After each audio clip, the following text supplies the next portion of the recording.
and welcome to another amazing episode of the Packer and Swholli podcast. I am Scott Swholli, and with me as always, Glenn Packer. yes, and apparently no one knows who you are, so... I'm sure they'll remember. I just need to yell it and scream at them, and they'll be like, "Oh, dude, I remember this guy. Fuck this guy." Because I suppose we didn't even mention it last time. I actually did have a point I wanted to make. The last episode, I was going to say we should probably talk about how we met, at least a little bit, because that's kind of sort of important. Oh, for sure. So let's do that this episode then, real quick, just as a starter. And I don't want to spend real quick for 2 hours. Real quick for 2 hours. I just don't want to start on that one. But so real quick, I'm gonna pull up. So I was on the obviously Blockland forums. That was where I was promoting. Oh god, here we go. All of this. So you can see that this is. So. Well, okay, so first of all, for those unfamiliar, which is probably nobody, because the only one watching this podcast knows who the fuck Blockland is, but Blockland is a online Lego simulator, in the vein of what would you consider its contemporary, Roblox? I guess is what people who don't know Blockland would probably know, a mainstream Lego game. The closest thing to it would be either Gary's Mod or Roblox. Yeah. So it's like a sandbox. There you go. It's like a sandbox. Can I pull up? Let me just pull up a screenshot. Or you know what? No, I'm not. No, I was about to say I should just turn it on. I'm like, no, that's stupid. I'm not going to do that. Let's just.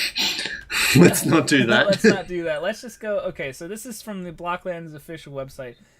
For anyone who doesn't know, it's essentially a Lego building game. And all it is a game where you build stuff. Is the tagline. It is very open-ended, very, very mod-friendly. So that's where you came in, basically. You were a mod maker from, way back in the old days. Oh, okay, so, the brief history of Blockland, it started off as, Blockland Vanilla, before it was known as Vanilla. It was just, Blockland version 0006 or some crap. It's been so long, I don't remember. Which was essentially, it had it looked like Lego. It was, straight up just Lego copy. Yeah. And then what happened was that the modding community sort of jumped on board on that. And we're talking 2005? Yeah. 2004? We're talking yonks ago. And there you go. There's some pictures on. There we go. So Harley Scott's screens there. Yeah, so that's I think the better mod or something. So there was a couple mods around at the time. There was the better mod. There was Blockland mods. There was RTB was another one that came in later. RTB was sort of the be all and end all, and you kind of know the guy who made that and stuff. So there's a lot. We have a lot of interweaving with Blockland, and Blockland interweaves a lot into the freaking internet meme history of its time. It set off so many trends. It's actually quite insane how many people that you can trace back to Blockland. Oh yeah, fucking. It was nuts. What's his name? Ben Garney.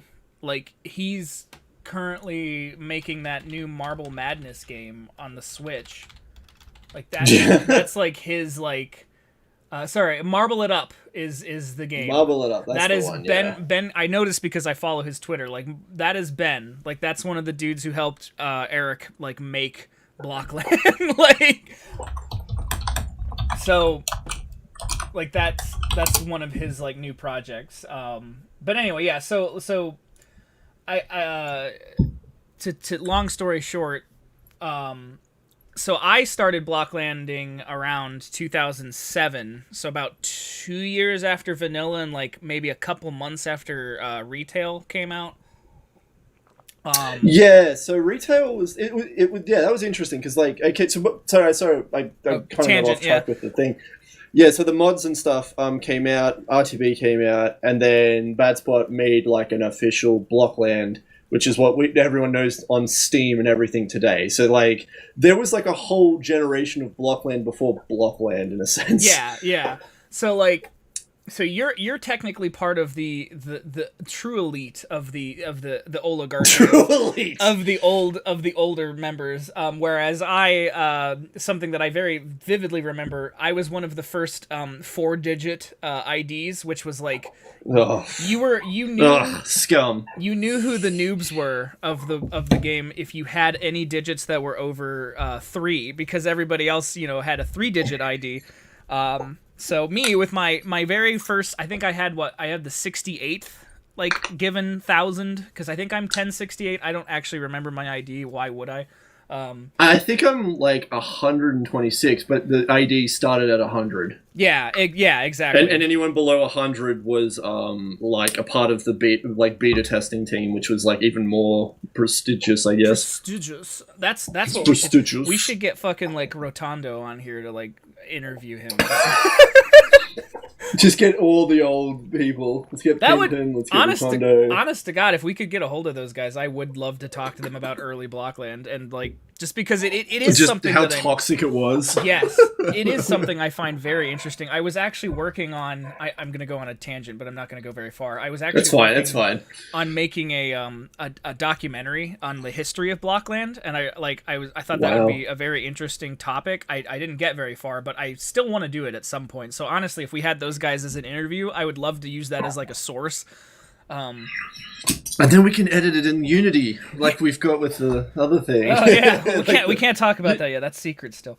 Yeah. So anyway, so to wrap up story, basically, so I started playing Blockland right when its like infancy of like retail.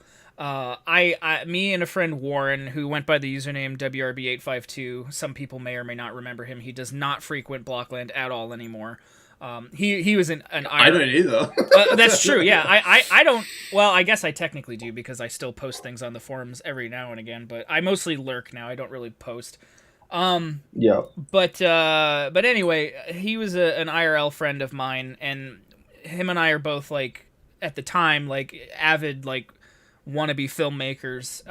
We're making oh god, I guess honestly, I think homemade film. We're going down this road. No. No. Here we go. I'm not bringing up what you think I'm bringing up. We'll get into what Block Wars is, but he took it all down. Never mind. Wait. Check the videos page. It's on my. Oh, you're right. Hang on. I think it's still. I uploaded it on. No. What is the fuck is this? I do not know what that is. That's amazing. Hang on though. Let me. Let me. All the videos were deleted except this weird fucking thing.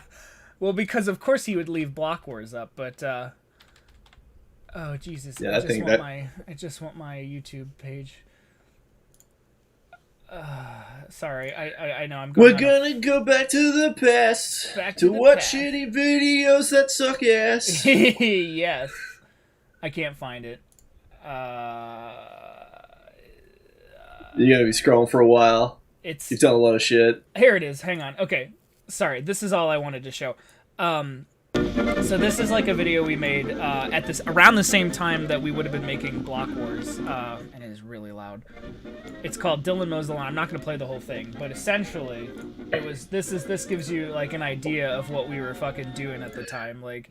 This is our beginnings. Making really shitty like comedy sketches that you can tell, like, look how overexposed the DVD camera that we were recording to is. Like, the image is terrible, the composition is terrible, but the editing's not bad. Wow, that overblown fucking image. It's pretty bad. It's really bad. But I'm honestly, to this day, I'm still very proud of what we did here, because I thought it was really funny.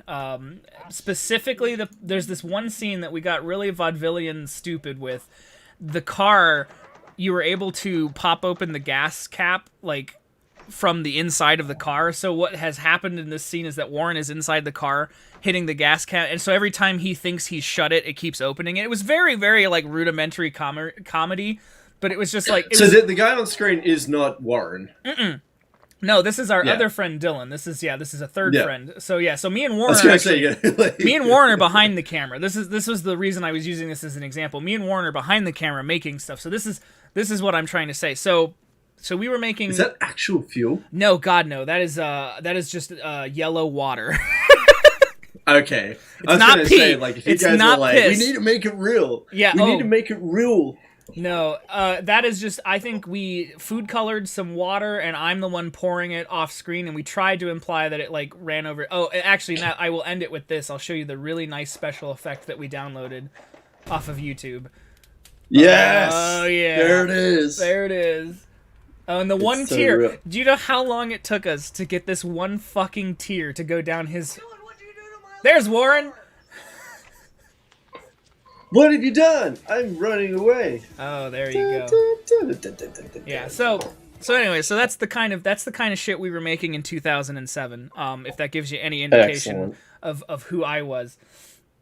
Who I was, man. I've changed. So Look, anyway, I'm living the conspiracy theory fucking dude from Always Sunny. I mean, probably, yeah. It makes sense. It's all the stupid connections that we have to one another and all the years that we've known each other. But anyway, so I'm just going into it. Fuck it. So anyway, so let's find the first Block Wars topic if I can. Oh, of course I can't. Oh yeah, the search that doesn't search. Search that doesn't search. But yeah, so There we Blockland. Well, okay, I was going to take over, but you're clearly starting to find. Oh things no! now, Go and I ahead. hope- Go ahead. I just want to find it. Yeah, like I guess the brief history of Blockland was like all those mods and stuff happened. We moved on to retail. Here it is. The earlier you bought it, the earlier you got like a lower ID. The IDs are up at like 100,000 now. It's fucking ridiculous. And with the Steam Greenlight making it even more like known. There's so many, I love the argument, the people who are like, oh, you know, Blockland is just a Minecraft ripoff, and it's like, buddy, Blockland has been around since Notch was like a wee baby. Like Minecraft did not predate this in one way or the other at all. Yeah, no, it's just a typical response a lot of people have. Like, oh, this is just a rip-off of this game. It's like, this game's been around since, like, way before Minecraft. Yeah, like, even Roblox. Oh. Like, this is all... So anyway, so yeah, like... I mean, I guess it's all about the semantics. True, yeah. So like everything in my life, and I think in your life, it all comes back to Star Wars. Star Wars. Star Wars. Basically, I had this idea. Warren and I had this idea. I say it was my idea. I mean, it was my idea, but I brought it to Warren, and Warren was like, we should make this in Blockland. I was like, okay, that's fun, and then that's how we got to it. So he and I both wrote the original script, so I can't say, like, it was entirely my idea, because it wasn't. But, so like everything, it goes back to Star Wars. We had this idea for a dumb parody movie in Blockland, because Machinima was still popular at the time, and I wanted to be a machinima maker. I wanted to be a lot of things, but specifically I wanted to be... Oh, are you bringing up Idiots of Gary's Mod? Yeah, there you go. Yeah. The best part, fucking Tom the Geek, I know, I'm sorry, too many tangents. Tom the Geek still knows some of the dudes who were part of Blockland who also helped make Idiots of Gary's Mod. Like, now that would be... I still got them on my fucking friends list on Steam as well. Now, see, yeah, I got a bunch. That would be a fucking great episode that people would love to fucking hear. I would love to interview those guys about the early days of Machinima and, like, just talk to them. I think if we do it like a documentary, because I know I'm going to get fucking roped into this in some way or another. Oh, yes, you are. You always do. Anything... If me, the dumb American with too many ambitions, like, hey, Packer, can you help me make this? And you're like, I guess, okay. Like, look at the fucking, like, text on screen right now. It's like, oh, Packer is our main man for add-ons and also be doing decals. Like right there, it's like, this is Swholli and Warren's movie, and then I'm just the background guy who does all the fucking here we go actual goddamn work on every like I'm Packer is our main man for add-ons, and I'll also be doing decals because you know what I knew how to do? Draw 2D pictures. Yeah, good job. I didn't learn how to 3D model until like a year or two ago. Like 2 or 3 years ago is when I finally decided to take the step in the right direction and say, you know what, maybe I can not have... It only took you a decade after the project where you needed all the artwork. Maybe I don't need to rely on the Australian man who is in my friends list to make stuff for me. Maybe I can just make this myself. But and then when I come to you with a new project, you're like, oh, hang on, we're gonna build a thing in Unity, and I'll do the whole thing. I'm like, oh, okay. Because I'm sick of your bullshit and your fucking terrible techniques. I'm gonna come in and just fix it all for you. Because you're still running Windows 95, and I'm like, dude, you need Windows 10. Like, software doesn't work on Windows 95. And you're like, no, it's fine. We'll do it on Windows 95. We'll be great. Well, what? Just like old times. Whatever. And I'm like, what ended up killing. And I'm not going to talk about it because I don't want to spoil it. Not because I don't want to spoil, because I don't want to talk about it and then we never make it because I'm notorious for that. But what killed the project that we're currently working on and why we aren't doing it in actual Blockland anymore is because we kept trying to import an add-on that you made like a couple months ago and could not for the life of me get it to fucking show up in game. So it was what was the add-on? It was the pod. It was the. I kept trying I kept trying to get it to show up as a vehicle. I rigged it all not correct. Even that. Like, we weren't even doing a vehicle anymore. We were trying to just get it in Mission Editor. I was just trying to get the 3D model to show up. Just like get a 3D model to show up on an engine that is like almost fucking 15 plus years old now. Exactly. Like, it was fucking ridiculous. I was like, why are you doing this to yourself? And I was like, nostalgia! It's authentic, man. It's gonna be authentic and nostalgic. And I'm like, dude, you can just fake it. Like, no one's gonna give a shit. Yeah, so... And they're like, no, it's gotta be, like, legit and good. And then I showed him the proper way, and he was just like, oh, we're doing this. Yeah. Like, immediately. Like, you weren't even hesitant after that. No, I was like, I'm sold. That's it. That's what we're doing. Because it was like, once it was like, you're like, we could just fake the engine. I was like, yeah, we could just fake the engine. We'll do it in Unity. We'll just do it with modern. And then I showed him all these camera tools and then like his artificial intelligence that I can program. And then I programmed the whole system for you. And it was a whole fucking thing. Yeah. Jesus. Is anyone in here? We do. We have 2 people. Has anyone chatted? Mr. Lego Dude. Yeah. I still have Blockland veterans on my... Yes, yeah. What up? I'm sorry, I wasn't checking the chat. I needed to pop that out at some point, but I'm glad to see some... Yeah, I guess I should have mine open as well. I'm just sitting here like, pop out chat. I'll let Scott do all the bullshit. That's fine. There we go. Okay. But anyway, so to finish the story, because this is exactly how this podcast is always going to fucking go. But to finish the story, I wanted to make this Star Wars parody. We had just seen fucking the Family Guy Blue Harvest. I was like, we can do that. And Warren's like, let's fucking do it. I'm not kidding. That is exactly how it happened. I was like, we can do that. God. He's like, we could do that. And so as 2 14-year-olds on the internet, we're like, let's fucking do it. And so we made this, which is, I'm sure a lot of people have fucking seen. At 239,000 people have seen it. 10 minutes or whatever the it first is? 10 minutes, we were going to make it, because we're fucking idiots, we were going to make it feature length, which meant I was going to do the entire Star Wars.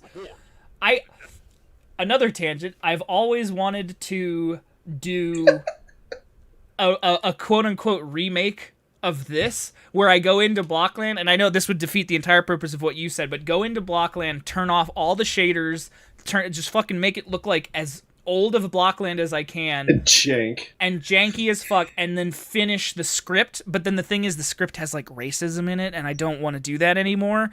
So, say that.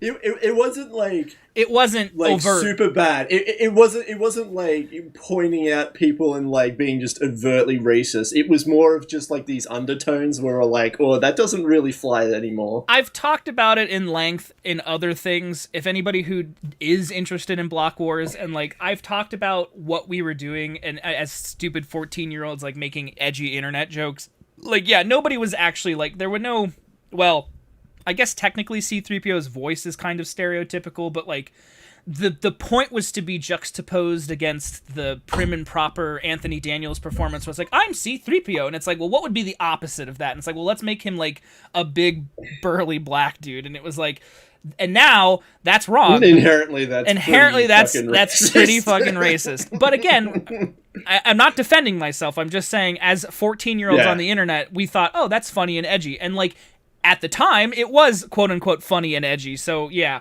there's like a whole thing of like I remember specifically, and I've talked to Scott a lot about this. I used to butt heads with him a lot, and even Warren to an extent at one point. Oh God, I'm sure. Yeah. About like bits and pieces of like this. I'm like, dude, this isn't funny, and he's like, no, this is so funny, and I'm like, it doesn't make sense to me. Like, why is this? This is just kind of like, because I'm an Australian. I come from a totally different culture. I'm very we've got a lot of British shows, like on Australian TV, because our TV is not like American TV or anything like that. We would get British TV shows, we'd get American TV shows, and we'll have Australian TV shows. So, like, all of this stuff, I would get that. I had that, like, global, like, comedy influence where I would know everyone's jokes, and American jokes always landed kind of flat. Yeah, we don't have the best comedy. Like, and then there was just the like, you would do like the C-3PO voice, and I'd be like, why are you doing that? This doesn't seem like the thing you should be doing. Like, I didn't know how to like articulate what that was, and right. I mean, me and Scott did did we do it? We didn't record that. We just went on a massive tangent one night when we were doing old Blockland videos. Or yeah, something like that. We kind of discovered that like, I was actually kind of bringing up all these sort of, not to get too political, but bringing up all these points that are now like very high tension in the like American society right now. Oh, right. We were going through your old forum posts where you were getting into arguments with American Blocklanders and be like, you do know that America's like this, and everybody's like, no, man, America's not that bad, and it's like, oh yes. Yeah, like as an adult, we can like look back and say, yeah, no, that's fucked up. But it was just amazing how much ahead of the like curve I was with that stuff. I didn't realize it was going, like, I'm not saying that I influenced or anything, but like it definitely had that, you know, momentum of like people like, this is fine, you're just an idiot because you're not American. Right. And it was like, that was always the argument. It's you're just dumb because you're not American. A lot of us, it was funny. Yeah, I mean, and a lot of us at the time, you know, not to do politics because that's not what this podcast is, but a lot of us at the time, we were young and idiotic and like very easily manipulated, and we're all on this forum like conversing for like the first time for some of us, like the Blockland forums was the first internet forum I ever joined, besides maybe like the Newground forums, and I did not use the Newgrounds forums nearly as often as I did Blockland. I think Blockland was the first for me as well. Yeah, so And just to interrupt real quick, but like I think this is the kind of like when I talked about like how like there was different culture and everything, and even like the vanilla Blockland and stuff. This is like us as 14-year-olds, right? Like trying to like, this is my kind of experience. This is Scott's experience as kids. So we weren't making like the best, you know, choices. No. Yeah, to wrap it up, basically, like, writing the original Block Wars script, I have it somewhere, and it's really awful to read, because there are so many things that I've learned since then where I'm like, oh, well, I wouldn't write it like that, that's stupid, or oh, that's way too long, or like, oh, why am I recreating this scene entirely when I don't need it? Like, I didn't even change anything to make it funny, it just happens the way it happens in Star Wars. I'm like, that's pointless, why did I have that? Like, so, yeah, because if you're writing a parody script, you don't need to, if you're going to parody it, like, you can already watch Star Wars. You don't have to fucking watch it. Recreate the whole thing, start the end, yeah. Yeah, so, yeah. So anyway, point, again, tangent, but point. Tangents, man. Point being, in the year 2007, I wanted to make a Blockland parody of Star Wars, a machinima. And for here's the question, because I don't actually remember. How did you get involved? Did we? I was literally going to ask you, because I'm like, I was hoping you remembered, because I remember talking to you, and I remember like you would show me like, hey, here's my X-wing. I'm like, that's fucking cool. Or I remember when you were working on the Falcon, like that, like in game, like looks like a vehicle, not made of bricks, but like vehicle Falcon, like. And it was like, it was really big and it had no textures, and it was like kind of like flat shaded, and it just looked sort of stupid, but like it was cool because I was like, oh, but it's the Falcon, it's in the game, like it's the Falcon, man. I remember all that. I don't remember how the hell you got involved. I mean, I suppose if I really wanted to, I could probably scrounge through this Hold topic. No. So give me a sec here. I'm going through my personal messages. And did we message here we go. Oh, you found it? Yeah. So Yeah, I'm going back to like the earliest messages. You were like pretty early on my thing, so it was like, I need some stuff, dude. Like there was some stuff going on here. There was like a replying going on. Hold on, and let's see if I can keep going forward. I gotta know, like, where was the first message? I know I'm gonna hit it pretty soon. Okay, so I think Warren talked to me first? I want to say because Warren kind of acted as like our producer in a way, like he was basically the liaison. Yeah, he was basically doing like all the shit, and then Oh, I think I was shit talking Warren. Oh. Like, I think I might have been shit because the first message I got from Warren was like, "Oh wow, those look great," and I'm like, I'm obviously was like, "Dude, what the fuck are you doing? Let me fix that." That's what it was. Oh no, that's what it was. Warren had just downloaded Milkshape and was like experimenting with it, and he had just made a TIE fighter, and it didn't look that bad like visually, but it like didn't work that great in game because him and I weren't coders like yet. Like he just basically, I think, took the flying Jeep and like just replaced its like data block or whatever. And so like so you I think found out about it or something and like messaged him or messaged me, and you're like, hey, that X-Wing is 28th trash. of March. Yeah, you're like, hey, that X-Wing is trash. Here's a good one. And we were like, oh fuck. We've got it. Yeah, no, so I got the message. The first thing I sent to Warren was, here's the X-Wing. I still yet to work on others, but if I could get a list of needed vehicles/models, I can help out with the movie. So maybe we were just talking about it on a thread or something? Maybe. I don't know. Fuck, that's so funny. It would make sense that you like basically just approached us and said, hey, you're doing it wrong. Let me fix it for you. Yeah, because I as you're probably well aware, well, Scott's well aware, I'm a massive, like, Star Wars fan. I have, like, so many Star Wars Lego, like, just so many. And, like, I'm really into it. And so I was like, I'm watching these guys, and they're making Block Wars. So you kind of inherently... You took the name that you would take for Star Wars, right? So, like, if I made, like, a Blocko Wars, everyone would be like, you're just ripping off Block Wars. Because that was a big thing back in those days. Yeah. Where, like, oh, you're just doing what they're doing. And you're like... So I was like, no, I need to get in on this. And then I've clearly just looked at what you've done. And you're, like, just so incompetent. He took the name, you sons of bitches. We took the good name, so now you have to be a part of it, otherwise people will shit on you. Because it's true. Because people do. Like, it's true. People do, like, I've seen it where there's a guy who did, like, a Star Wars Battlefront, like, server, and he called it Block Wars Battlefront, and I was like, that's fine. Can't do that. No, I was like, it's my server. Right, I was like, no, I don't give a shit, but I was just like, but that's the thing, like, yeah, you're right. Like, basically, I hate to say it, but within the tiny community that is Blockland, if you do something Star Wars related, people are going to be like, oh, this is Block Wars. Just call it Block Wars. And it's like, oh, God. I took that name. I original OC, original character. Do not steal. Conspiracy, back to the conspiracies. Yeah. Oh, man. So, Blockland... So, I'm trying to find, like, my thread where I posted all my Blockland stuff. Oh, yeah. There's some really good stuff that has come out since me. Like, I'm not saying my stuff was the be-all and end-all, but... Right. Like, here it is. Here's your Star Wars pack, actually. Yeah, just check it up. So there's, like, the X-Wing. There's the X-Wing. Yeah. That's all I wanted to say. I'm pretty sure that is, like, the original X-Wing. That's the thing, I think, because, well, no, the original X-Wing was not made of bricks. Remember, like, this was before. Right. We never changed. We had changed the style to be out of bricks. Honestly, I have to say that was influenced entirely by you, because I love that style. I think having the vehicles be made out of bricks like looks perfect.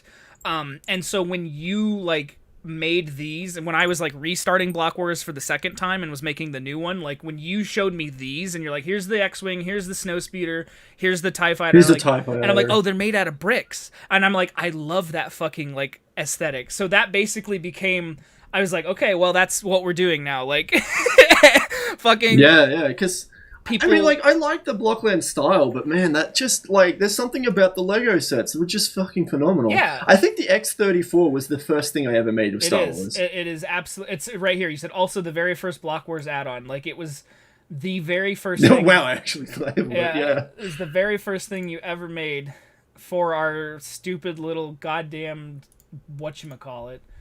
Here's the Never made it into any film whatsoever. Nope. Didn't get that far. Never got to Tatooine. I love that the amount of shit that I made and just never got into of the work. Like, well, I love the fact that I made decals as well, and those never got in. The face. Like, hey the dude, face I fixed all your decals.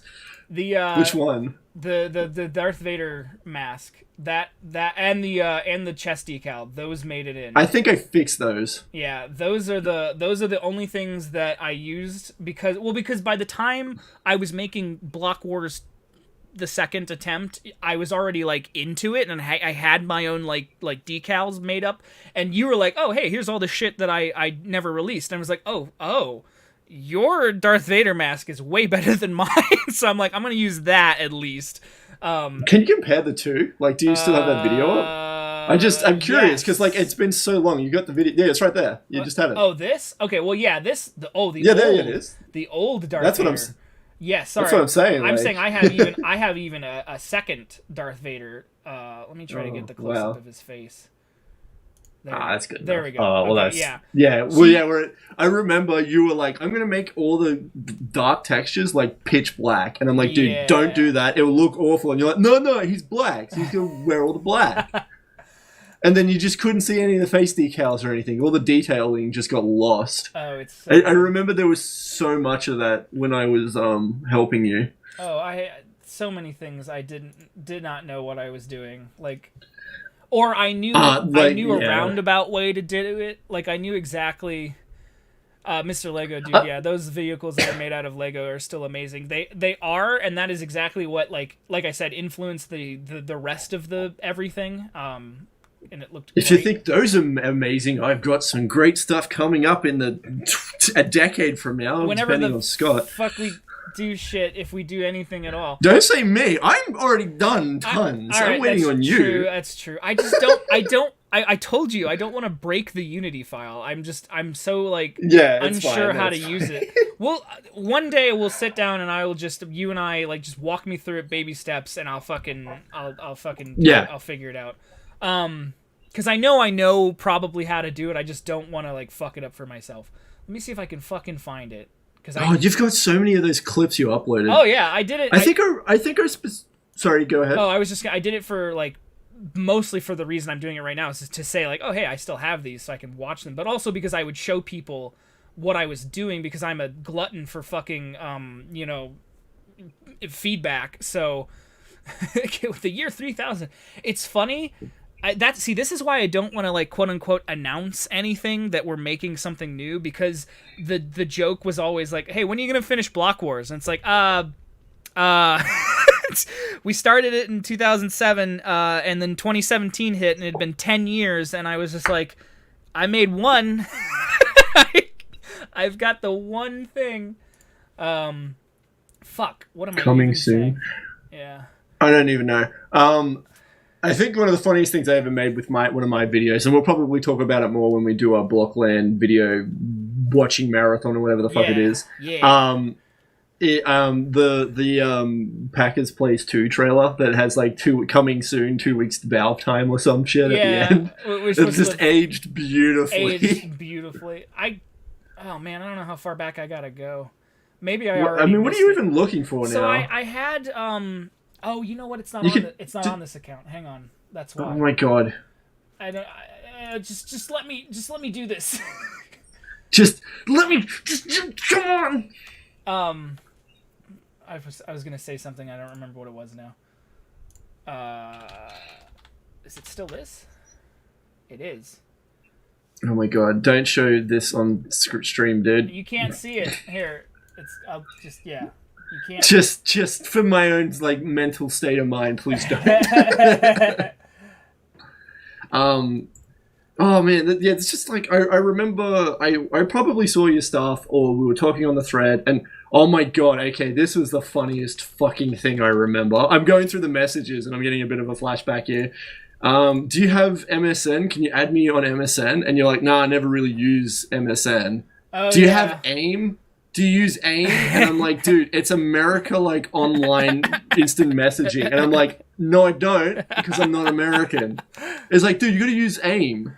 Gotta use AIM, man. It's the only way. Why aren't you using AIM? My God, MSN. Like, that's how far back this is. All right, I can't find it. It's not important. It doesn't matter. It's not worth it, but yeah. No. MSN.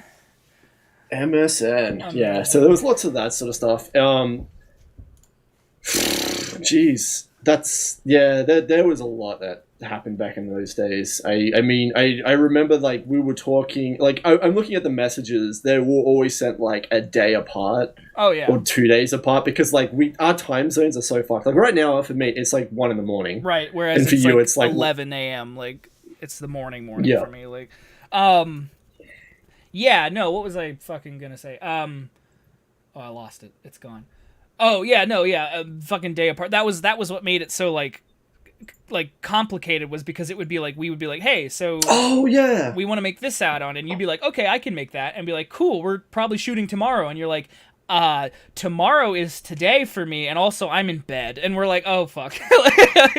and you're like, yeah, I'm going to bed now. I'm going to bed now. I think that was the thing. I would do all these amazing things for you, but, like, giving you credit and, like, us credit was the fact that, like, I would make all this stuff and I'd be like, here you go, dude. And you're like, I've already shot these scenes. I have to stick with the absolute trash, like, for things you whipped together in, like, 10 minutes because you had to get a shot done because you were like, I'm awake and it's the weekend and blah, blah, blah. It's the only time and then I'd send you...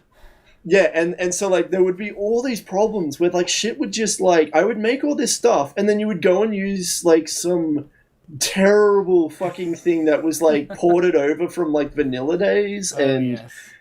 It was just... oh, my God. Good old fucking shit. So, like, but the thing is as well, like, that was something that we sort of learnt about a lot recently with using Unity and stuff, is that if we want to use it for film, we can just, like, synchronize all our scenes and stuff. It's all great. Mm-hmm. Whereas, like, back in those days, we would struggle with, like, oh, I need to record 20 people, so then you had to get 20 people together, and then it was just like, you just had to do it when you could do it. I mean, when Whirlwind's, like, film bots came out, that was probably, like, the turning point of why I finally got Block Wars 2016 finished, because I finally had the ability to just do it myself, which sounds like completely counterintuitive to the original like spirit of Block Wars, and like doing Machinima and Blockland was like, hey, it's me and some friends goofing around online, we're playing around, and it's like, but it's like when you get down to the nitty gritty, like trying to get a group of fucking players who you don't have actual voice contact with, who you don't even know personally, just people who joined the server and said, hey, I want to be in a movie, and you're like, cool, push this button, it'll set your decals, it'll set your hair, it'll do all this, I need you to go stand over there and not fucking move for 20 minutes while I set up this scene, and people are like, I'm bored with that. I'm gonna fucking go spawn an X-Wing and crash the server because, you know, the fucking the net code was so shitty that having all of those custom vehicles would crash the server every time. Like, we'd have to... There were scenes where if we were doing stuff that did not need vehicles, we had to disable them before we started the server because fucking, of course, some asshole would spawn it and crash everything. Yeah. So... Oh, God, yeah. No, that was a huge thing. Like, there was... Like, when you did this was back at a time before Discord, before, like, TeamSpeak was, like, easy to use. Like, right. MSN was the go-to, and no one's internet was good enough to fucking run it. You know? Right. Like, oh, like, I remember specifically, like, I would join people's server, and they're like, I can host 5 people on my server. Like, yeah. Do you know what I mean? Like, because we were all using fucking, like, dial-up and broadband and shit. Like, that's where we were at that time. So there was... Sorry. No, yeah, can I just say, though, too, in that same vein, can I, like, shout out to fucking Darkstar?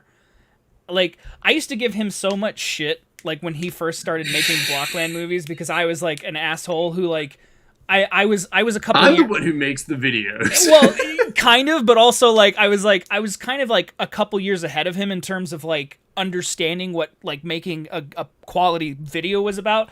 And so, like, his early stuff was, like, kind of bad, but so was mine. I just didn't have anyone to show it to. So like, whatever. But like but really big shout out to him just because of the fact that I know for a fact, because I was there, every single movie he made, he did entirely with real players in his server. And I'm talking like even like the Away at War movie, like the one that is like fucking probably just as well known as like my stupid Block Wars like 10 minutes, like fucking every single shot is a real person doing a real game movement. Like all of this, those people in the background, those are real players. Like all of this, like, and it's just he and because I know exactly how hard that fucking tedium is, and just fuck the shit he had to probably go through to get the shots that he got. And then you were shit talking him. And I was shit talking him for his really early stuff. Which I don't think are on YouTube, but we have. Let's go and shame him some more. Shall we? We have archived a lot of this actually, believe it or not, because a lot of people were interested in like preserving old Blockland movies, and I was like, well, I know Darkstar. I'll go ask him if he still has the original files, and lo and behold, he did. So we actually have these all archived now. But like, see, like this Survival of the Three, like this movie wasn't even really a movie. It was the HUD's still open, and it's just him and some friends like playing around. Like it's creative in that, like, oh my god, is that my fucking shitty plane? It might be. Dude, that's the thing. Wait, you were so fucking. Is that mine? You were so fucking like synonymous with Blockland add-ons that there's a good chance that fucking. Fuck me, yeah. Yeah. It's a kind of like depressing thing where it's like, I really did just churn shit out, didn't I? I was just like a machine with that stuff. I mean, I should probably just like do a search of like my username in like in the thing, but at the same time, it's like, do I really want to? I don't know. Look at the.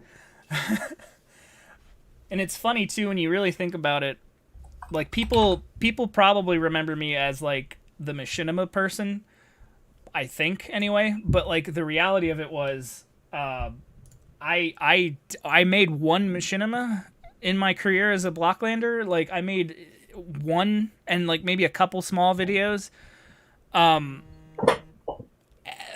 I mostly voice acted in everybody else's productions. Like that was kind of like my big thing, was that like even for Darkstar, like I started doing like the fucking Away at War, that fucking movie, I basically do every main character's voice. Like I am that movie. So but it's funny that people like remember me, but then it's like with you, people are like, oh, he's the guy who made add-ons. Like you actually made add-ons, like you made so many things, whereas I made like 2 things and then like voice acted in a bunch of other stuff. So I can't even claim to be the machinima guy. I so yeah. Yeah. I was gonna say, can you hear my dog snoring in the background? I cannot, no, but it would be okay, good. Adorable if I could. Yeah, no, he's snoring away. I'm trying to see if I can't.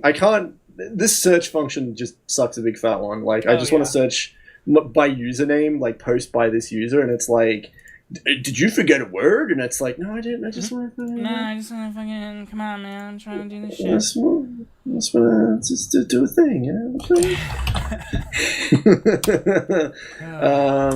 Spacebar. Did you forget the search? It's like A. I'm gonna search for A. You need to be at least 2 characters. Fuck you. You gotta. Anyway, yeah, I mean, there was just a whole history of like, I created so much crap. I was creating stuff for RTB, like Return to Blockland, before it was like retail, where like add-ons and stuff downloaded properly. I made a heap of stuff for that, and it was awesome because like, I mean, things did download in old vanilla. It just didn't quite function as well as like retail did. Like, kudos to Eric Bad Spot for actually going through and making like things work better than they did. Right. Like with the engine and stuff. But yeah, I mean, there's just so much of stuff that I churned it. So one thing I'll mention, we'll probably end up watching Idiots of Blockland, which was a vanilla before Idiots of Gary mod. So the famously Idiots of Gary's mod, it was probably one of the most famous machinimas from back in the day. Right. If you can even call it like a machinima, where it's just people being fucking dumb and stupid and stuff. The idiots. They did. Sorry, just quick because you're talking about the idiots of Gary's mod. It is amazing to me how many people have seen that video. I go into Tumblr and people are like still quoting stuff from Icton stuff to this day. Yeah. And it's like, fuck, I actually know a bunch of the people who worked on that stuff. So it's just insane. I don't talk to them anymore, but like the fact that it's like, yeah, I know that some of those people, like I was friends with those people back in the day, like Jesus. Yeah. Like, oh hey, you remember Sam Papa? Yeah, he's in that video. Yeah, Sam Papa, there he is. Hey, there he is. Oh hey. It's Sam Papa. It's TikTok was in there at some point. I think he might have been in later videos and stuff. Yeah, there's a bunch of stuff, like people and things, and like this is like pinnacle 2007. Like the video is 1 minute and 13 minutes and 37 seconds. Right. So 1337. Oh. like I said, pinnacle. Oh no, I didn't even know that. It's terrible. It's just like, what is even happening? How much you want to bet that was like the goal of the runtime? Like they did. It wasn't. Yeah. It wasn't that they just had that much content and thought it was funny. It was rather they're like, let's make sure we make this video 13 minutes and 37 seconds long just for the lulz. Like it's gonna be funny. Like yeah, well, like DJ White 1991, David. Yeah, he like. There's some behind the scenes stuff that he did, and it was exactly the same problem we always had. Hey, guys, can we start filming? Yeah. Guys, can we start filming? Like, there's a literal clip that he has of him literally spends like half an hour just trying to get people to like to calm down on their ADHD just enough so we can start fucking filming. Exactly. Like, fucking, of course. I mean, oh god, yeah. I mean, we could go into an entire tangent about old machinimas and like that. And that should probably be, like, its own episode at some point if we do, like, a nostalgia cast of just all the fucking old shit that we remember. Because eventually that's kind of what I want this podcast to sort of be about. It's, like, it's video games, and it's, like, internet nostalgia, and then slightly Blockland related. Because that's just... Nostalgia critic! Yeah! Does anybody here remember the idiots of Gary's mod? What's going on? I can't do a Doug Walker voice. That's the closest I have, but Jesus Christ, he's fucking Sean Guitar. I remember that guy. God, yeah, like that's the thing though. Like, I rewatch these things and I'm like, fuck that. This is like reading the comments. This people are like, well, that's a classic, and people are like, guys, we're getting old. Like, these are new in the past 12 months. I know. And it's like, soon I shall be 12 years after posting his video. People have born. It's like, it's just like ingrained in these people's lives in like high school years and shit. It's just nuts. And I'm just like, I rewatch it. I'm like, I remember that guy. I remember that guy. Like, and it's like, I don't know, I don't know what to phrase it as. It's like the Blockland condition, the Blockland phenomenon is probably a better word. Like, the Blockland phenomenon. The Blockland phenomenon. Because, like, that's the thing, there's people to this day that are creating stuff on Twitch, well, okay, real quick tangent while we're talking about it. I still am part of the Square Society Discord, and like these guys, who I have to also say, like, if any of them are ever listening, like, fantastic. Like of course Discord does not want to load any of the images right now, but like fantastic, like, dudes with like, in terms of like what their creativity is with like the stuff that they build. They're still building shit in fucking Blockland, and it looks good. Like, yep. Here we go. This one loaded. Like, look. Yeah. Like, I mean, the dedication these guys have is insane. Like, I lost my mind. Exactly. Like, this guy is porting fucking. I mean, that's kind of not really Blockland related, but like he's porting like assets from other games just to see if they work in a modular way, and it's like, oh, they fucking do, and it's like, it's just so. I don't know. Nostalgic for like 2007, yeah. It's so, yeah, exactly. It reminds me of like a way simpler time, and I know that that's like the nature of nostalgia, because fucking, of course it is. But like, it's funny how history is like repeating itself like that. Right. Like, and I see people making stuff in there are still people who make videos in Roblox. And I found that there is actually a separate program like called like Roblox Studio or something, which is like separate from the main game, where it is actually like a straight up like essentially a 3D modeling program, but built in like the Roblox engine, so you can import all of the assets that are available on like the Roblox store and stuff, and you can import them and start using them immediately and animating them and like churning out like machinima videos with it. And it's like essentially like what we're trying to build in the Unity engine that you're trying to create, and it's like the same idea. And it's like, but that like there are still people using it, and it's like, I don't know, I every time it's just funny that like after all this time we were doing all this stuff at this like, you know, what's the word, like the skin of our teeth, trying to get like shit working, and then like there's people now that are like, oh, I just click a thing and it does the thing, and it like has a filmmaking mode, and I'm like, we didn't have that. Didn't have that. Kids these days, man, they don't understand. Because like every time I think to myself, like I could always sit down and I could just fucking like open up Blender and I could make an animation, and that's fine and that works, and I could even fucking import Blockland models and do it all in one thing and be done. But it's like it's not the same. I don't even know what I'm trying to say here. It's like it's like, what are you talking about? I don't know. I feel like there's such a magic to watching people in a game like create something new that out of a sandbox, like given tools. Oh, there you go. That's, oh my god. that's the new fucking image of the day. But yeah, I don't know. Yeah, like that. Like there was a certain. I know what you're trying to say. There's like a certain. Je ne sais quoi. Like there's like a genuine thing to people sitting down and like having to literally, like, it's almost like a film set, like a real life film set. You got to get people to come into the film set. You got to get things organized. We had to do it like as if we were actually filming something. Whereas now it's all you know, we can cut wherever we want. We can edit every facial expression. We can move every finger. Whereas, like, when we were doing it, we would all have to do it in one big take. So it was always that, you know, like that authenticity of making filmmaking. Right. Whereas it's all digital now. Like, it's funny. You're right. It's almost like we saw the microcosm of how the actual film industry, like, where it's like, oh, we used to have to shoot on film and we had to cut things, like, you know, like by actually cutting them, and it's like, oh, well, everything's digital now. You just, you know, you hit record. If you don't like it, you hit record again because you're not running out of film. You can just format your SD card and keep going. And it's like, it was a tiny microcosm of that same thing where it's like back in the day when you were making machinima.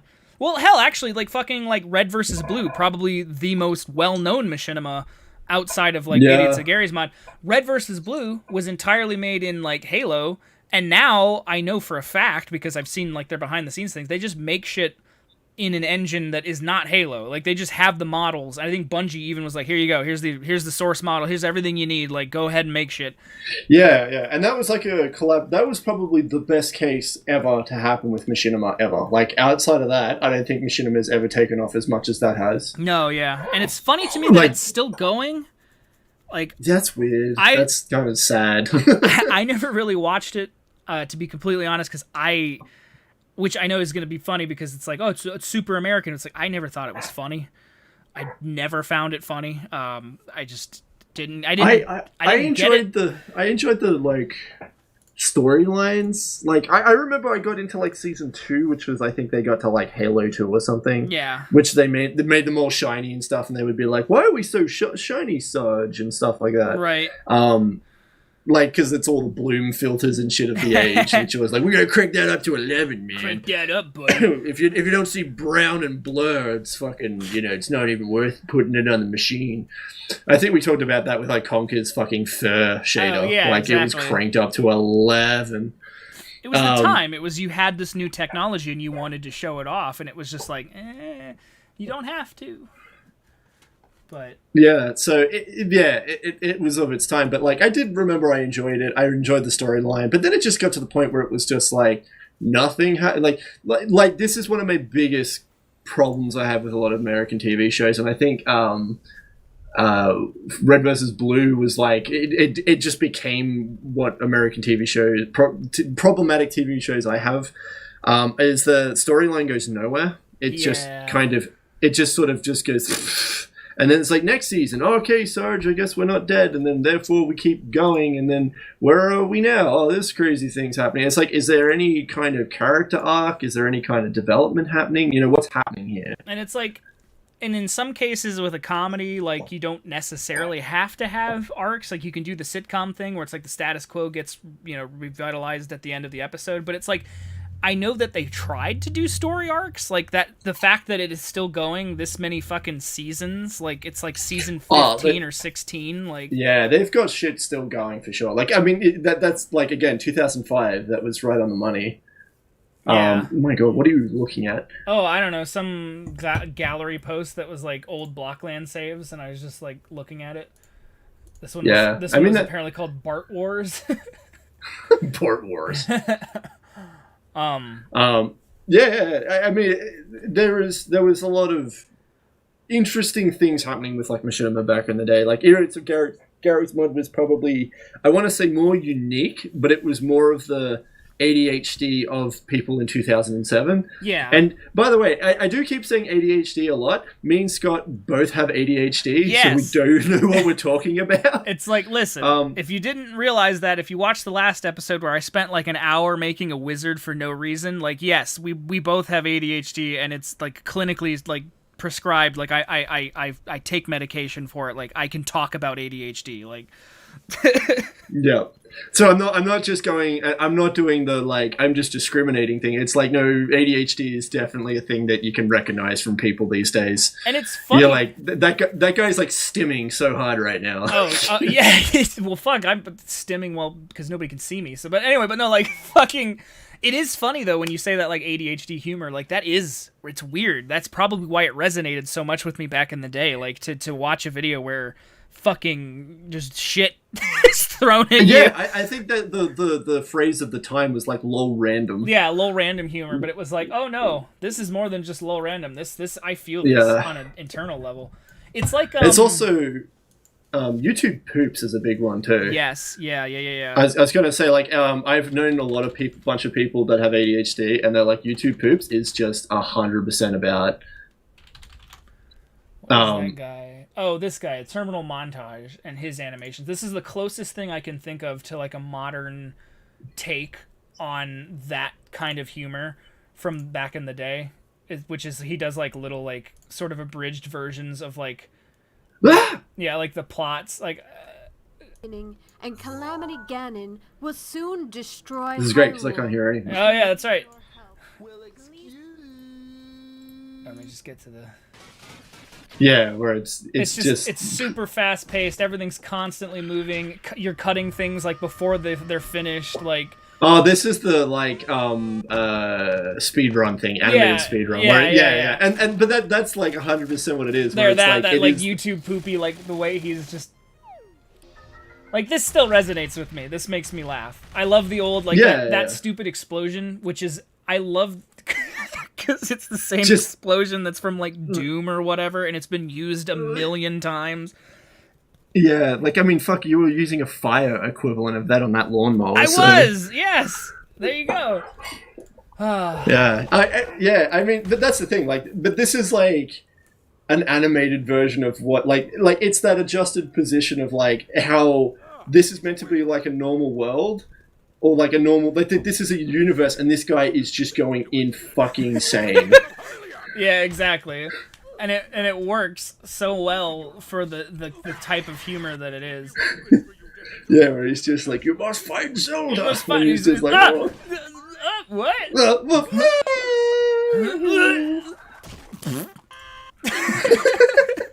So yeah, that's, if anyone wanted to know like what low random humor has turned into, it's basically this.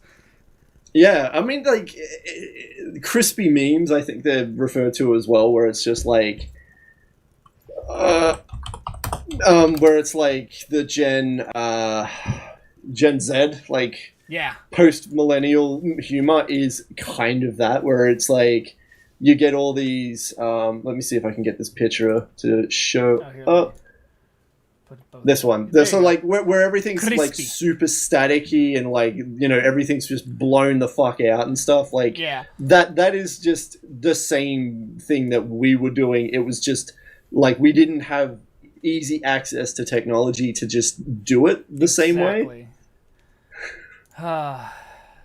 So I mean, it's just a fascinating trend over the years of how things have gone from like they're still the same, and there's a lot of what's the word I'm looking for? Like there's a lot of similarity with a lot of it.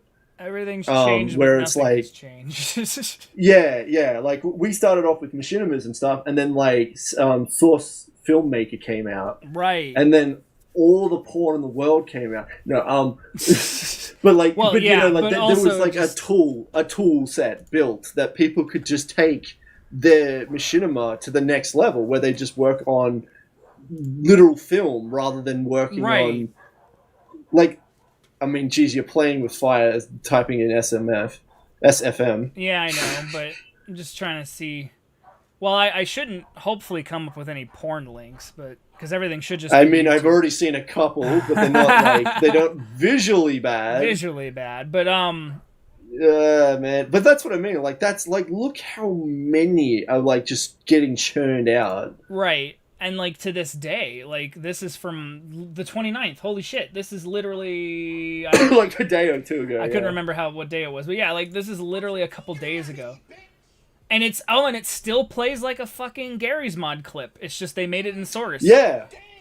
Yeah, no, see, that's the thing. Like, it's all, like, it's insane how the inspiration came from, like, our generation of, like, absolutely batshit insane movie editing because we thought it was funny because, like, we couldn't fucking animate, like, shit at all because we just didn't have the tools. And then so Right. everything was all spastic. Like, I mean, let's see if I can find Idiot to Gary's Mode. Like, right here where he's, like, like, shit is flying around the room Right. and, like, like, they clearly didn't have...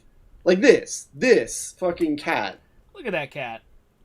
Like That's just they clearly physics. they what did they clamped his like neck bone with the weld tool, and then just the rest of it is just being affected by like physics forces.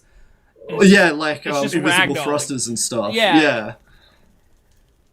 But see, like this is another one where it's like these single shots. Oh my god, this is it. This is Sparta. Oh man, that's old as shit. Yeah, I mean this is 2007, so What if this somebody- is only a couple. Somebody needs to make a video from today, but it's all fucking. Someone needs to make a modernized version of Idiots of Gary's Mode where it's all the same jokes and everything. Yeah, like the Yeah. arms right here, It's the arms all- flailing. Like it's all the same. It's just we didn't have tools. So they had to Exactly. come up with funny fucking alternatives. Man. I think that's part of the creativity of older videos. I'm not saying that like old videos are better. Like some of this stuff is very cringe. Yeah. Oh god, yeah. But like it is that like this is from an era of like you had to think creatively with what you wanted. You couldn't just slap, oh, let's just go on the thing and then make his arm push them off. Like they like let's put thrusters on their arms and that way we can release physics all at the same time on the three objects, so they all drop. Right. Like you can clearly see they all like get hit at the same time with the physics release. Right, exactly. And it's I don't know. Yeah, there is something so like honestly quantifiably aesthetic about that era of like what we were making and like what kinds of videos we were putting out. Because and it is strange to see like how much of that has influenced modern humor to the point of like, or internet humor I should say, because you're not gonna fucking find a YouTube poop on like Comedy Central or whatever. But like, and then that's kind of another thing. Like, what about when it is like, because what was the biggest comedies in like 2007? Like, what were people watching? Like fucking Family Guy. Family Guy, well, which I guess has a little bit of that whole quote unquote like random where the fucking throwaway gags with the cutaways, but like but yeah, like you didn't really see that kind of humor pop up until the internet. And I think it might be because of the fact that we were working with such primitive tools to tell these like stories and jokes that it was like it just made sense at the time. Like it's like, well, how do I make people laugh? Oh, well, what if it just cuts randomly to this cat fucking spazzing out on his like rocket fuel or whatever? Like, okay. Yeah. Like, I mean, like the thing is as well, like you got Tim and Eric. I just looked up Tim and Eric. The first fucking episode was released in February 2007. Like it was smack bang right on the like everyone's just doing batshit insane stuff because it's funny. Right, which is probably exactly why that took off at the time, because it was the perfect time for that to come out. And it's just the cultural fucking thing as well, yeah. Yeah, and that's the thing. I don't. Well, what was I gonna say? Like, it's just so interesting to me the way that has evolved and like at the same time hasn't changed like at all. I want to see. I'm losing it. Like this is as we're talking, the memory of what I was about to say is fading. Yeah, I am basically that guy. Like I am losing my goddamn mind right now. Oh god, it's gone. It's gone. I just was just let it go, man. Just let it go. Yeah, but basically, yeah, just to bring it all together. Just like, why isn't my desktop loading? Oh, because I'm not on it. That's stupid. Good job. Good job. Thank you, OBS. Focus. Sorry, I keep looking over. Oh, he's offline now. Never mind. I keep looking over at my friend list on Facebook, and I keep seeing that Darkstar is online, and I like almost want to be like, hey, do you have Discord? Like, do you want to like join? Like, but then it's God. Well, no, we'd have to get him into Mumble. That wouldn't be worth it. But the people. Yeah. Anyway, moving on. But yeah, that's how we met. Good job. Wow, that was a tangent. That's a long story short. I'm so glad. Blockland videos and you were like the big dude making add-ons and we were like, hey, big dude. I was terrible. Well, I don't know. Your add-ons still have longevity to this day. Like, people still remember those fucking things. Like you just said, like that was probably your fucking plane in the background. Like that was like, where else were you gonna get a plane? Oh, a Packer made a plane. Just fucking pull his down. Slap that one in, yeah. It was always I think a lot of my vehicles did, like, there was a niche that thinking back on it retrospectively, I was definitely feeling in a void where it was like, people were like, can we get a plane with 27 seats? And I was like, why? Sure. I guess I'll do that. Yeah, but that was the thing. I was just like, oh, that sounds like an interesting challenge. So it would make like a really shitty brick slapped together fucking aeroplane that looks fucking garbage. Right. And then like, oh, look at those fucking add-ons now. Yeah. Oh yeah, like Felipe and what he makes, like. Oh yeah, so that's what I mean though. Like the quality is just next level now, but at the same time, it's like look how much detail is on that. That's the interior. I was literally getting, I was getting up in arms about people about doing that sort of stuff because a lot of people were just churning out like 7 trillion poly vehicles, right? And I was like, dude, if you do that, you spawn 2 of them in, the whole fucking server like crashes. Because we're talking about 2005, right. The engine. Like, what was probably the polygon count of the torque engine at the time, like, of what it was like that one vehicle. Right, like, it's like, hey, you've reached the budget, my friend. You can't use any more tries. And it's like, listen.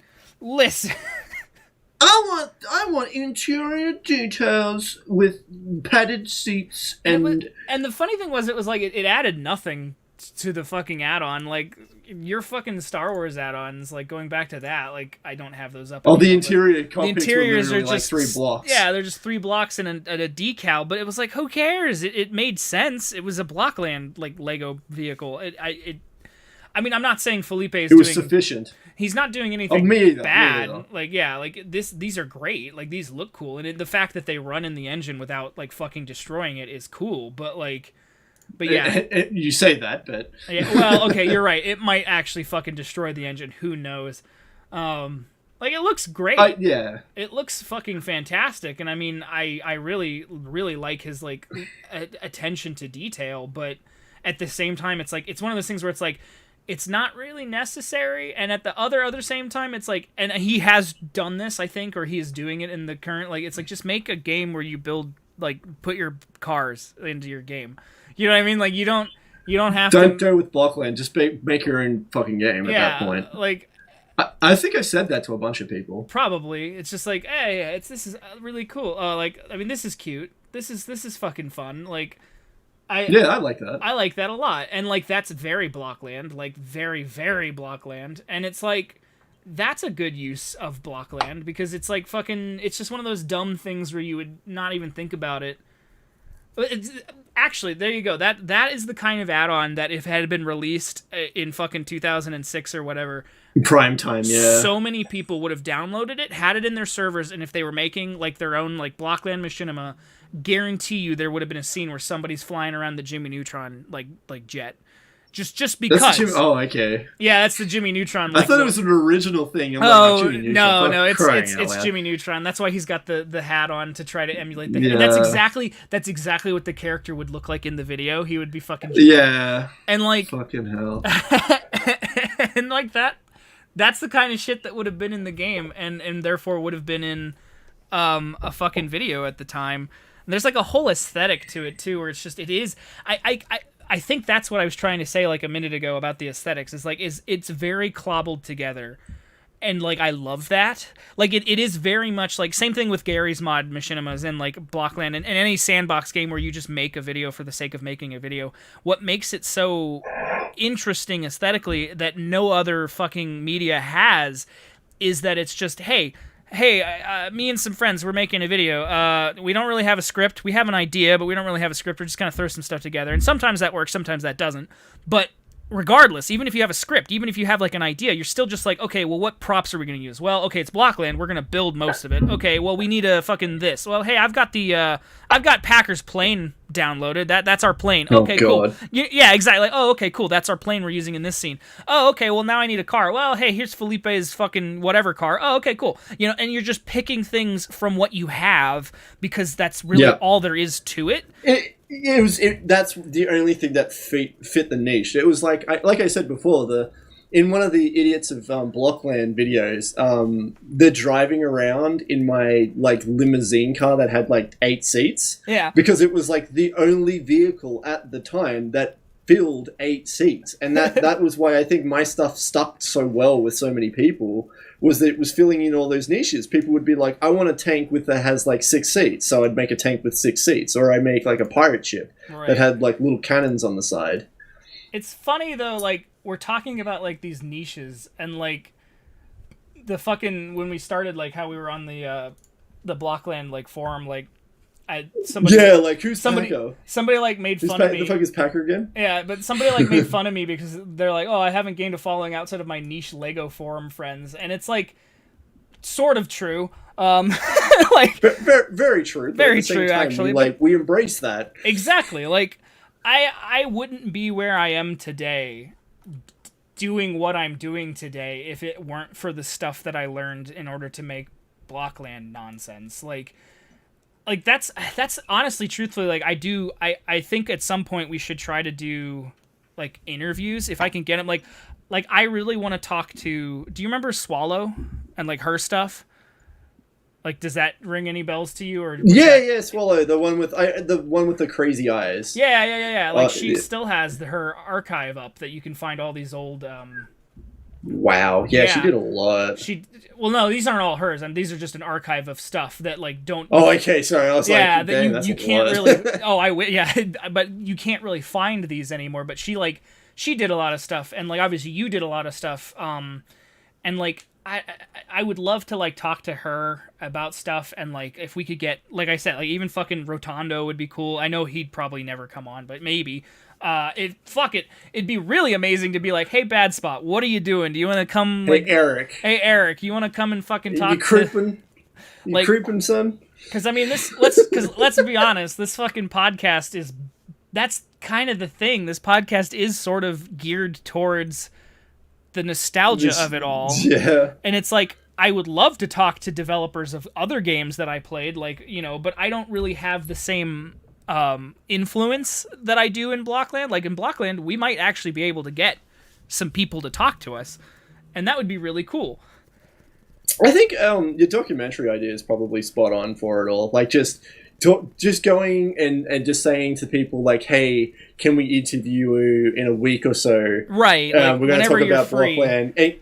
And can you just like, you know, write stuff down that you remember and then just talk about those things? Right. And then that way we can like put them together. Yeah. Just get it. Like, I'm sure it would be one of those things where you just interview like 100,000 hours worth of interview and you cull it down to just those like storyline key plots. Star Wars pack open. Is this mine? I think this is mine. I also saw. Yep, mine. This is mine. I was going to say, because you called it Star Wars, where I called mine Block Wars. And right. I was like, I loved how inconsistent you were.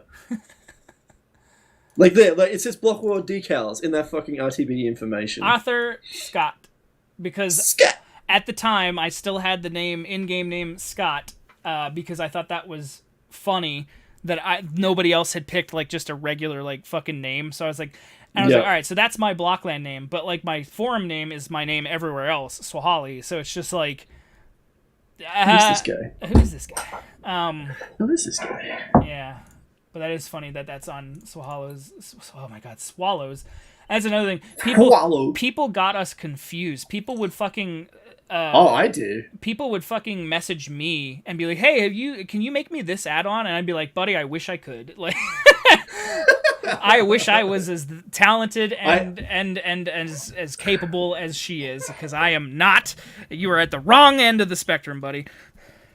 Yeah, my dyslexia is the biggest problem with that. Like, I look at it and my brain's just like, it's the same. It's the same. It is very close. Like her username and mine. From a distance, it looks the same. Yeah. Like, if you look at it at a glance, like side by side, you probably get them a little quickly confused. And when they're separate, you absolutely can get them confused. Oh, this is the only thing on her website now? Just RTB archive. That's fine. Glad they're still I'm glad they're still hosting everything though. Yeah, I can appreciate that. I thought her website was still available.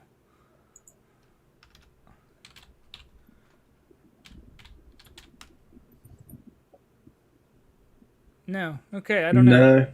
She used to have like her own like normal website that was just like, and she had like a cute little like Java game on it where you just like collected coins and it would fill up a counter. Coins. But yeah, no, I don't know, like stuff like that. I feel like the interview and stuff would be cool because like more than anything, we've got projects we're working on which will just sort of cap off that like satisfaction and completion. Full circle for both of us, I think, is the reason why we're working on the current project. Yes, that's the only reason I'm working on the current project is because I'm like, I have this like innate need to. I need to finish what I started. I'll finish what I started. I gotta finish what I started. Oh, man. No, I'm sorry. It's I'll finish what you started. Remember from fucking the Force Awakens like trailer when Kylo Ren is just like, I'll finish what you started. That fucking God. Fucking trailer is burned into my brain, and boy howdy was that a shit show. I really enjoyed The Force Awakens. That was before anything could go wrong, and then everything went wrong from that point onwards. I mean, like, that's a whole fucking subject, which I could probably get into a little bit because there was a subject I was going to bring up. But bring up what other subject you were going to bring up first, because I feel like if we're going to do a Star Wars episode, we could just do a Star Wars episode. Like, Star Wars episode, for sure, yeah. No, it was just something that's going to happen in the next couple of weeks. No, what was I going to say? Oh, fuck, what were we... Oh, yeah, so the project we're working on. So that's going to, like, cap off. And I feel like a documentary, like, just for our own sake, just interview people, talk about, like... Because, I mean, more than anything, talking to these people and, like, how many people have split off from Blockland, just, like, how it influenced, like... things across the internet in ways that just like we can perceive it because we kind of came from it, right? Like, but at the same time, there was a lot of influences from external sources that were influencing Blocklanders as well, right? Like it's just like I mean, as like from the point of view of like I understand the community of Blockland, I understand Blockland in itself. That would be an absolute fascinating project to do. Would just be interview everybody, talk to everybody and see what people remember and what interconnects and what people went off to do after Blockland. Yes. See where people ended up. What did they do after Blockland? That is the biggest question, because it's like Blockland sort of created you, or well, you created yourself. It molded me. It molded me. It made me who I am. Like Blockland sort of like created you or helped create you, and then like, yeah, what did you do after? And even if you're not necessarily doing anything that's like, oh, well, I'm in the game industry now, and so therefore this is what I'm doing. Like, you know, even if it's just like, oh, well, you know, I do this for fun, and it's like, I do it because I learned how to do it here. Like, that's interesting in its own right. Like, there's so many things, like so many different aspects of, and some of it is specific to the game itself. And that would be like the documentary is like, this is how the game shaped me. But there are others, like for example, like, which I don't think would necessarily belong in the documentary, but maybe, I don't know. It depends on how big a scope that the documentary ends up having. But like, yeah, like talking to, like I said, like talking to Darkstar and being like, hey, like talk to me about when you were making, because like, besides, I hate to say it because it's I don't know if it's an ego thing or not, but like people fucking to this day still remember fucking Block Wars if you're part of this community.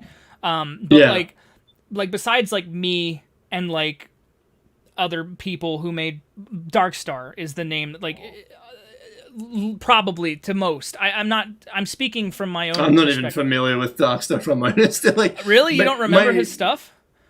Like to be fair, like I stopped Blockland like ages like ago. I stopped before I think you did by a long shot. Oh yeah.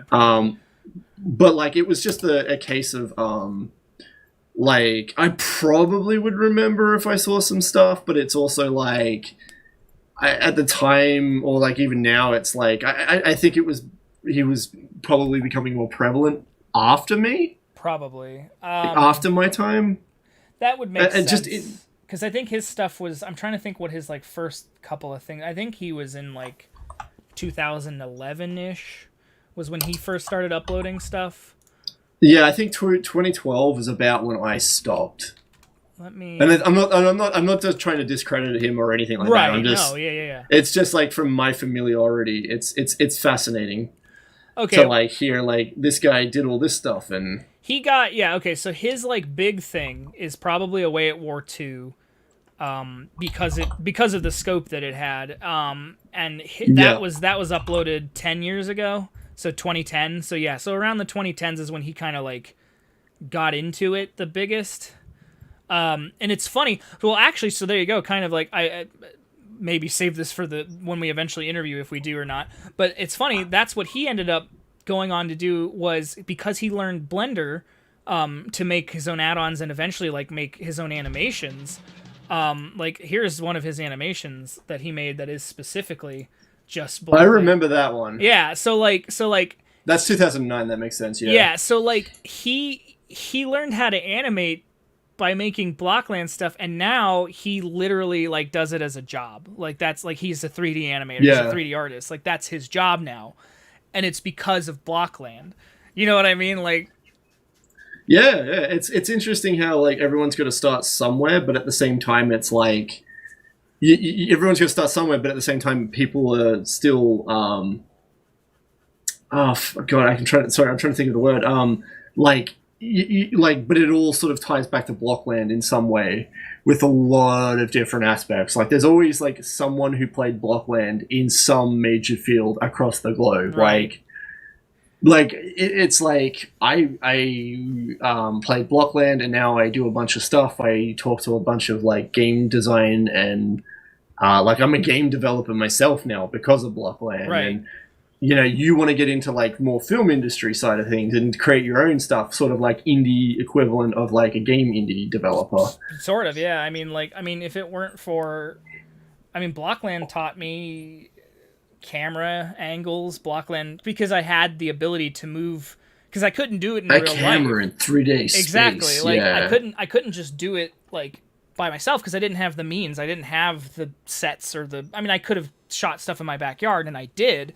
But, like, working in Blockland allowed me to really experiment with, like, you know, like, the rule of thirds and, like, compositional, like, theory and, like, understanding shooting and editing, like learning how to edit so that things would, you know, line up in like continuity, and so that and I learned about like, you know, like the 180 rule and like pretty much everything I know about filmmaking today, which I do use. Like, I mean, I'm not as accomplished as maybe you are in terms of what you make in games, but like I do. Like, well, you know what I mean. You've made more games than I've made movies. Let's put it that way.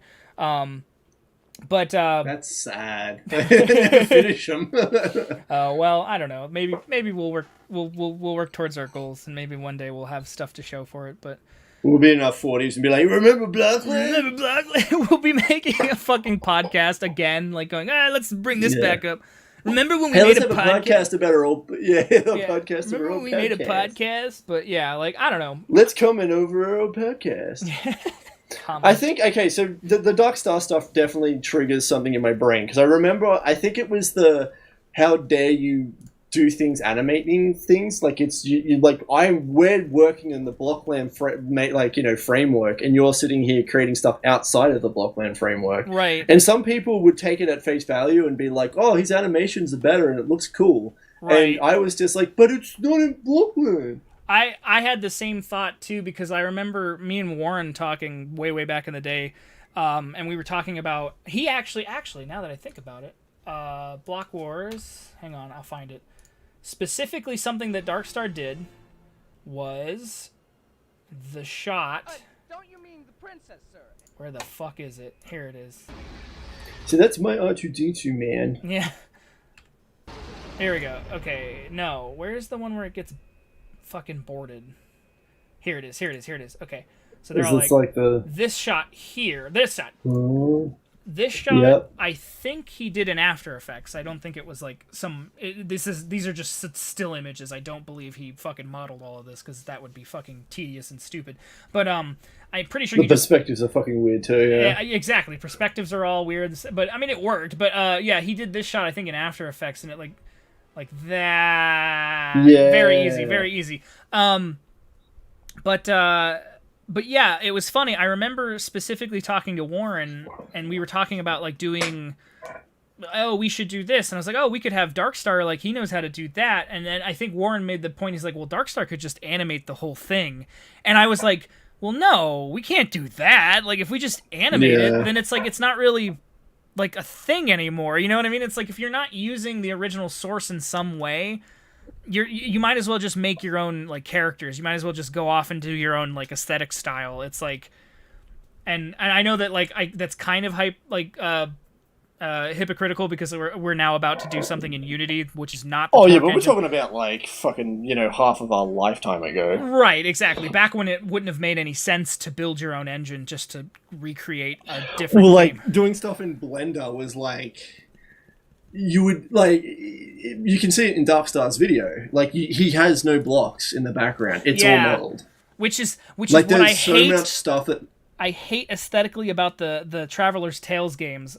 As much as I love the Lego games, I hate. It's all real fucking shit. It's all real shit with just Lego people standing there. It's like, why not go the extra step? Yeah, I mean, Lego Worlds, I think, has given them a next like step in that sort of direction. Right. I think it's a matter of what do you call it? It's like too much detail noise on screen. Yeah. It's like there's a thing in games where people are like, oh, dude, say for example, Dark Souls. They're like, oh, Dark Souls looks amazing, and I'm like, it's so fucking visually noisy to look at. Right. Like, for me, it's just, like, I just get, like, a headache. I think, looking... Oh, sorry. No, I know what you're saying. I think it's, like... yeah, there is that sort of, like, visual fidelity that, like, if you made everything out of bricks, it might be a little, like, disconcerting. Like, yeah, that's a lot of shit. That's too much. Like it's like every and this picture is like a 720p picture, so right. Like when the game came out, this is about as high res as you go, and like look at how many fucking pixels are just like blurring into the foreground, background. Like this is a person standing here. I couldn't really tell because of all the fucking detail noise happening. Right. Do you know what I mean? Like and that's like this is just a pet peeve of mine, but like this is like a beautiful looking game, and in 4K, I'm sure it would look amazing. But like back at the time, it's just noise. It's just so much visual noise happening. Right. And I mean, I don't know. That's kind of the thing with Lego that I was thinking what might happen is that you get the best way to handle it would be to do a lot of depth of field stuff where like all the background's blurring out and stuff. Yeah. Well, I mean, yeah. Because I was looking at so in the Bespin duel, like what we've seen in the Lego Skywalker trailer, like that is like clearly made out of Legos, like that whole thing. And that looks good. And that's the thing. This is a case where it's like I don't mind that the background is probably not supposed to look like it's Lego made out of built. Lego. Yeah. And it's like cool because it looks like you had this thing. You know, you had your set, you had your Legos. Oh my god, when did you add the Bane mask on the turtle? What the fuck is wrong with you?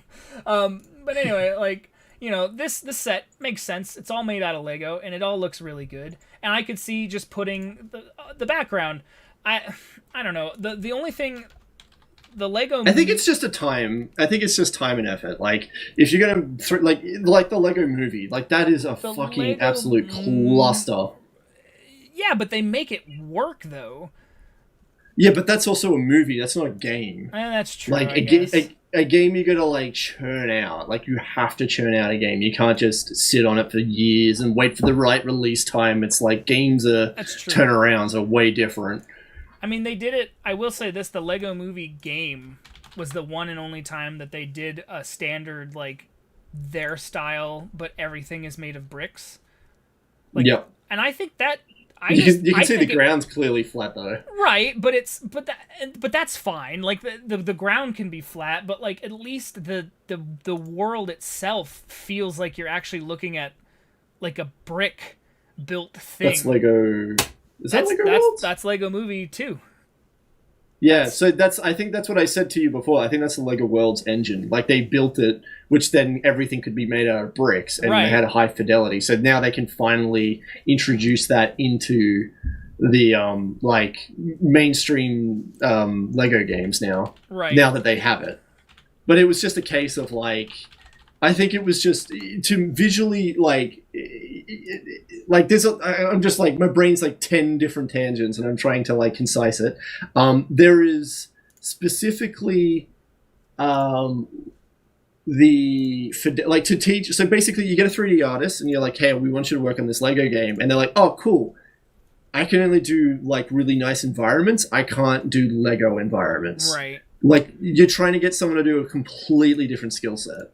No, that's totally fair. And I think that's just the bottom line with a lot of that stuff is just comes down to training, getting people to do stuff, etc., etc. I think to me, like, and maybe this is like again like because I'm so used to like the Blockland look of things. Like to me, like the it's incredibly flat. It is incredibly flat, but like but also like the right here the procedural terrain generator add-on that can like actually like make a world sort of in the same way that Lego Worlds makes worlds and build it out of bricks. Like I think this looks good.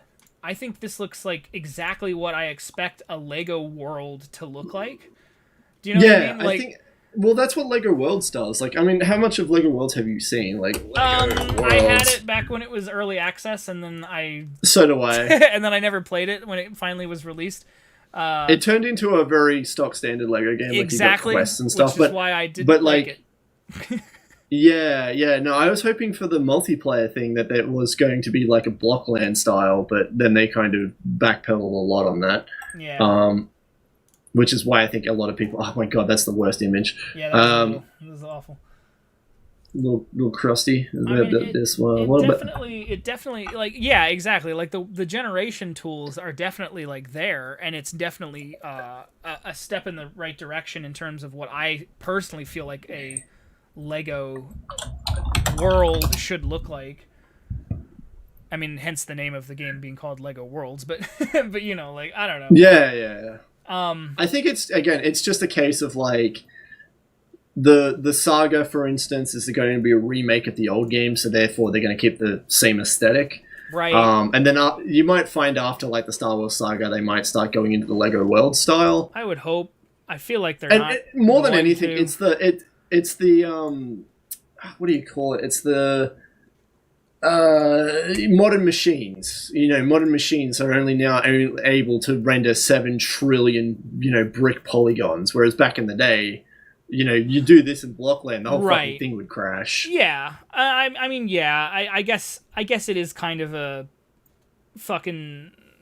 What am I trying to say? Yeah, it is one of those things where it's like I could see if they had done it back in the day with just the way they would have done it, which would have been to make the studs like textures, because that would have been the only way to like, because you couldn't have, it would have just been too much visual like fucking noise, like you said, to add all of the studs and have them actually be like modeled, because that would probably fucking kill the polygon. Yeah. As well as unnecessarily like. Yeah, I mean the studs and stuff, and the like. You got to remember, like screen resolutions were way smaller back in the day as well. Like you got like, oh fuck! I just threw my headphones on the ground. Like if you got a 1080p video, I'm sorry, not even 1080p, like 720p, like what YouTube was like HD back in those days. Like having that much detail noise could really be confusing to look at. Right. One of my favorite things is like looking back at old Lego games on like the DS, because the DS was essentially a fucking PlayStation in your hand. Yep.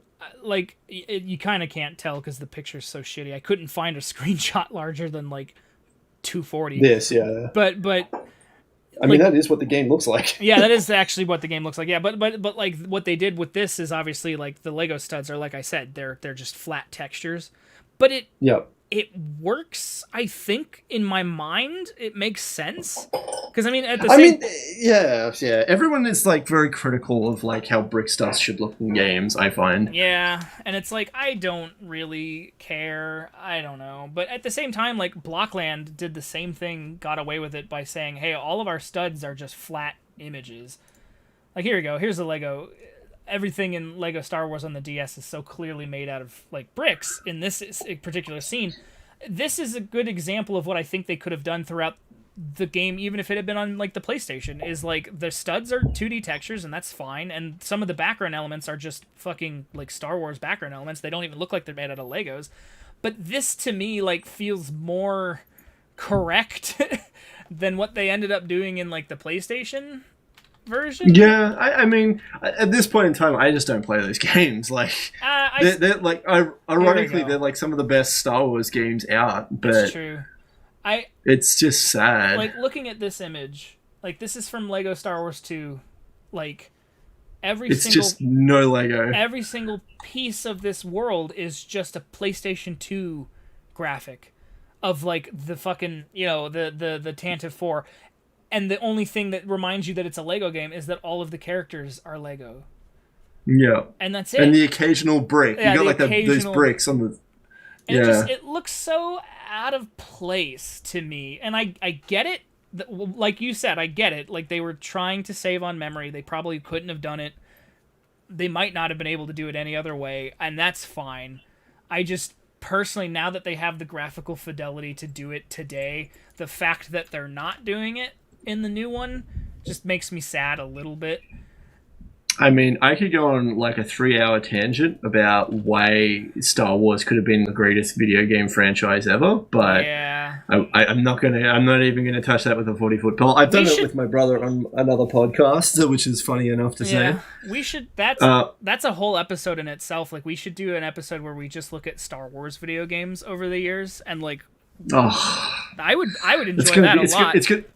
Yeah, I think I've actually done that, but it's like, it's so depressing because you get through it and you're like, oh, this was such a great game. I wish they would remake this. And then they kind of take elements from it in newer games, but then butcher it, and you don't like so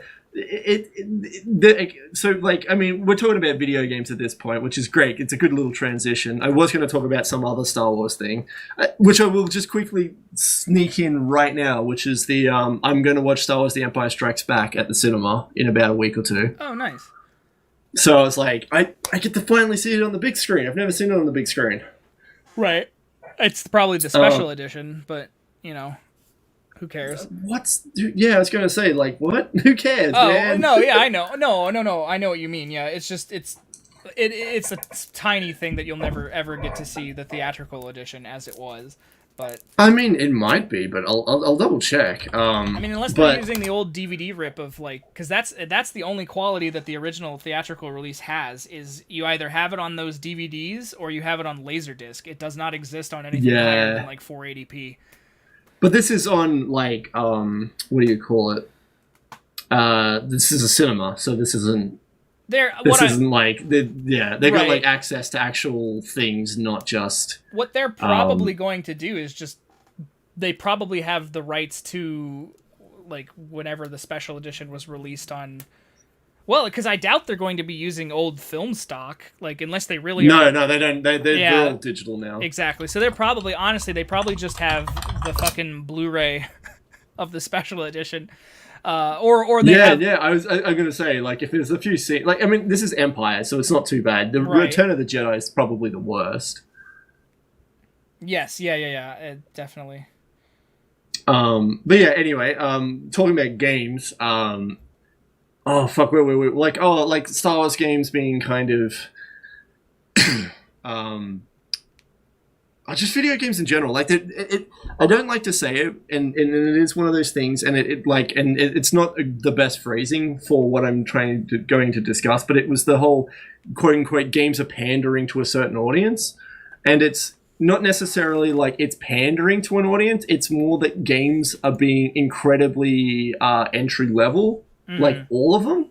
And I think that's why video games are dying for me, because it's like games aren't evolving. They're just, shoot the bad guys when they come at you. Like, like Star Wars. It's like, there's 10 stormtroopers. You got to kill the stormtroopers. Right. And it's like the mission that's just like, here's 10. Shoot 10. Open door. Okay. Like, 10 more spawn. Kill those 10. Yeah, like it's... Give me a game where the AI actually feels like a fucking, like, interesting opponent, like somebody who would actually pose a threat to me, or even just like I have an open world. Like me and my brother have specifically had this discussion on our Star Wars podcast, which was Hauling Rathars. If anyone wants to Google that, the Hauling Rathars podcast. I'm literally fucking advertising another podcast on a podcast. Inception, man. But we basically what we discussed was the fundamental of like, if we had GTA 5 but in Star Wars, it would probably, as a single player experience, that would be fucking phenomenal. Oh yeah. I think I think an open world MMO Star Wars game where you can sort of just play it single player or get involved like in a galactic scale, that would be amazing. And I mean, I can get into that, but I'll let you talk first. Oh, I was going to say, adding to that, I have no idea like how you would do that in the modern game industry, like, because I just can't see EA like about that. Well, maybe they like. I mean, EA getting the fucking monopoly on the fucking game rights. I mean, I could, like I said, go on for hours and hours about that. Long story short, for anyone who's not in the know, basically Disney, being all their wisdom, not having a goddamn clue about how games work, were like, EA makes lots of games and their brands everywhere. We'll let them have the rights, and only them, exclusive rights. No one else can have them for like a decade. Right. And so, like, we won't be able to get a Star Wars game outside of EA until, like, 2021, 2022 or something like some that. Ridiculous thing like that. And so if you've ever played a Star Wars game in the past decade and gone, Jesus, this is shit, you know now why. Because EA has the rights and they do whatever the fuck they like with them. I'm sure they have to adhere to standards by Disney, but... yeah, there's a bygone era of like Lucasfilm Games, and a bunch of other spin-off companies that got the license to do it, and those games were phenomenal, and they really let you get that Star Wars experience where all modern games just don't. Yeah, I couldn't tell you the last time I like really felt that like Star Warsy. Honestly, probably Lego Star Wars 2. Like, unfortunately. Yeah. Like, because I remember very vividly being super excited for that like to come out because I loved Lego Star Wars 1. It was kind of like a sleeper hit, I think, in some ways because nobody expected it.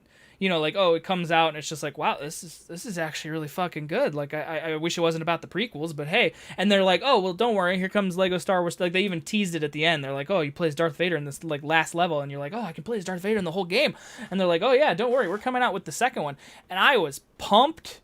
I was watching their website. I was, like, keeping an eye on, like, the countdown. Like, that was, like, the last game I remember being, like, legitimately super excited and like, pre-ordering and, like, getting, like, super ready for it. I mean, I've pre-ordered games since then. I really try not to anymore because I feel like I get burned every time. I think the game that I remember pre-ordering that burned me the most was probably Duke Nukem Forever. Wow. Yeah, that was a phenomenon. That was a phenomenon. Not that I pre-ordered it back in the day because that would be crazy, but no, more that I pre-ordered it when it was like, hey, it's finally coming out. Hey, it's finally coming out. I should get that. Sounds great. I love Duke Nukem. And then that game I came out and I spent $60 on it and I played it and I was like, this is garbage. It's mediocre more than anything. It is. It's nothing special. It's not even garbage. It's just boring. But yeah, no, I remember Lego Star Wars being the last like Star Wars property that I specifically was like, this is gonna be fucking cool as shit. I'm so excited. And I mean, to an extent, like Battlefront or Battlefield. What am I saying? Battlefront. Battlefront. The new Battlefront is like. I mean, there's lots of problems with both of those games, and they've patched out. At least in Battlefront 2, they've patched out stuff to make it like playable. I've heard people say it's actually playable today. And it is playable, but like fuck me, is it still pretty bad? Right. And it's like the thing that makes me so sad about games like that is that like you look at them like graphically, and not that graphics mean anything because obviously gameplay is what's important, but you look at them graphically and you go, this looks fucking amazing. Like I was going to make that exact comment. I was going to say like they've got the right people doing the graphic fidelity. They've got the right ideas, but the wrong execution every time. The sound design, I think, is really solid. The art visual, direction, the graphics, visual, I think is the sound. Yeah, everything about the game except for the gameplay is like perfect. But, So I was just going to get into it a little bit. So my turn to rant. Go ahead. So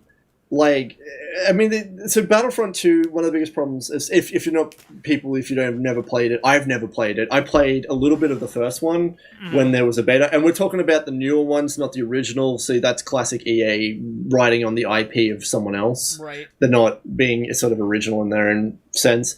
But basically Battlefront 2 would have these perks, and these perks just fundamentally just made characters way stronger than other characters, and it was paid to win. Like, if I paid money, I would get the Boba Fett, does an extra 15% damage on my rocket. So then I would fire my rocket, which was doing, say, for example, 65 damage out of 100, and then I get an extra 15 damage on top of that, so I'm suddenly at 80 damage, and then all I need to do is shoot them once with my pistol.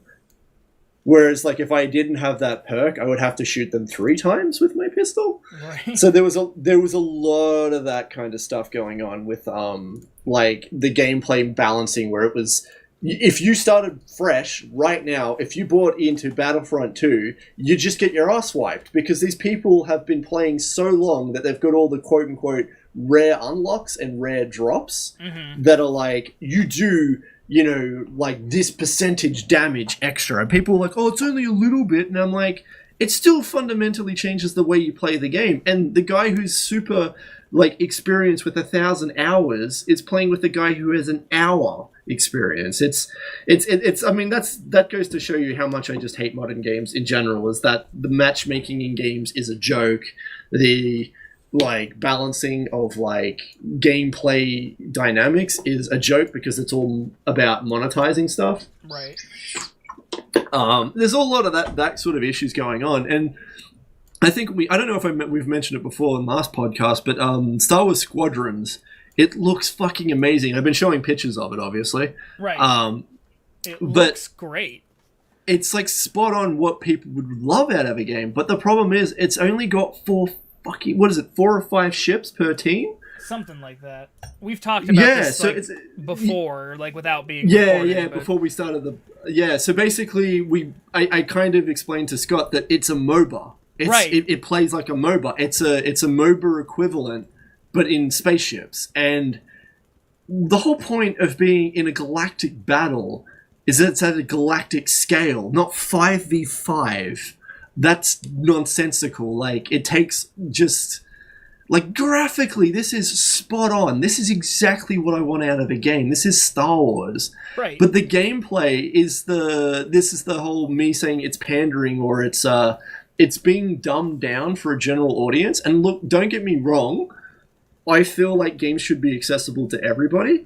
I think fundamentally there should be like 2 modes with games like this. There should be the game mode where it's like arcade. They should just call it arcade. It's entry level, anybody can play. It's really easy.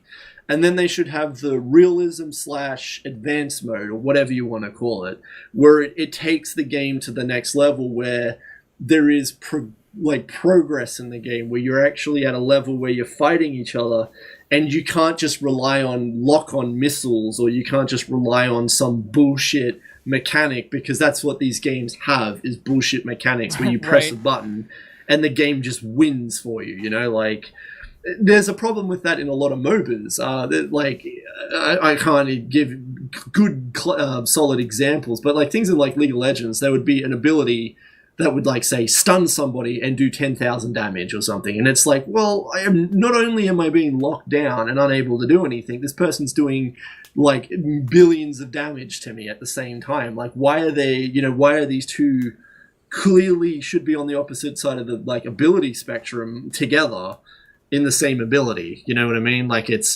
there's too much stuff happening where it requires no effort on their part. They just press a button and then there's a lock-on missile and it hits you and you can barely avoid it. Right.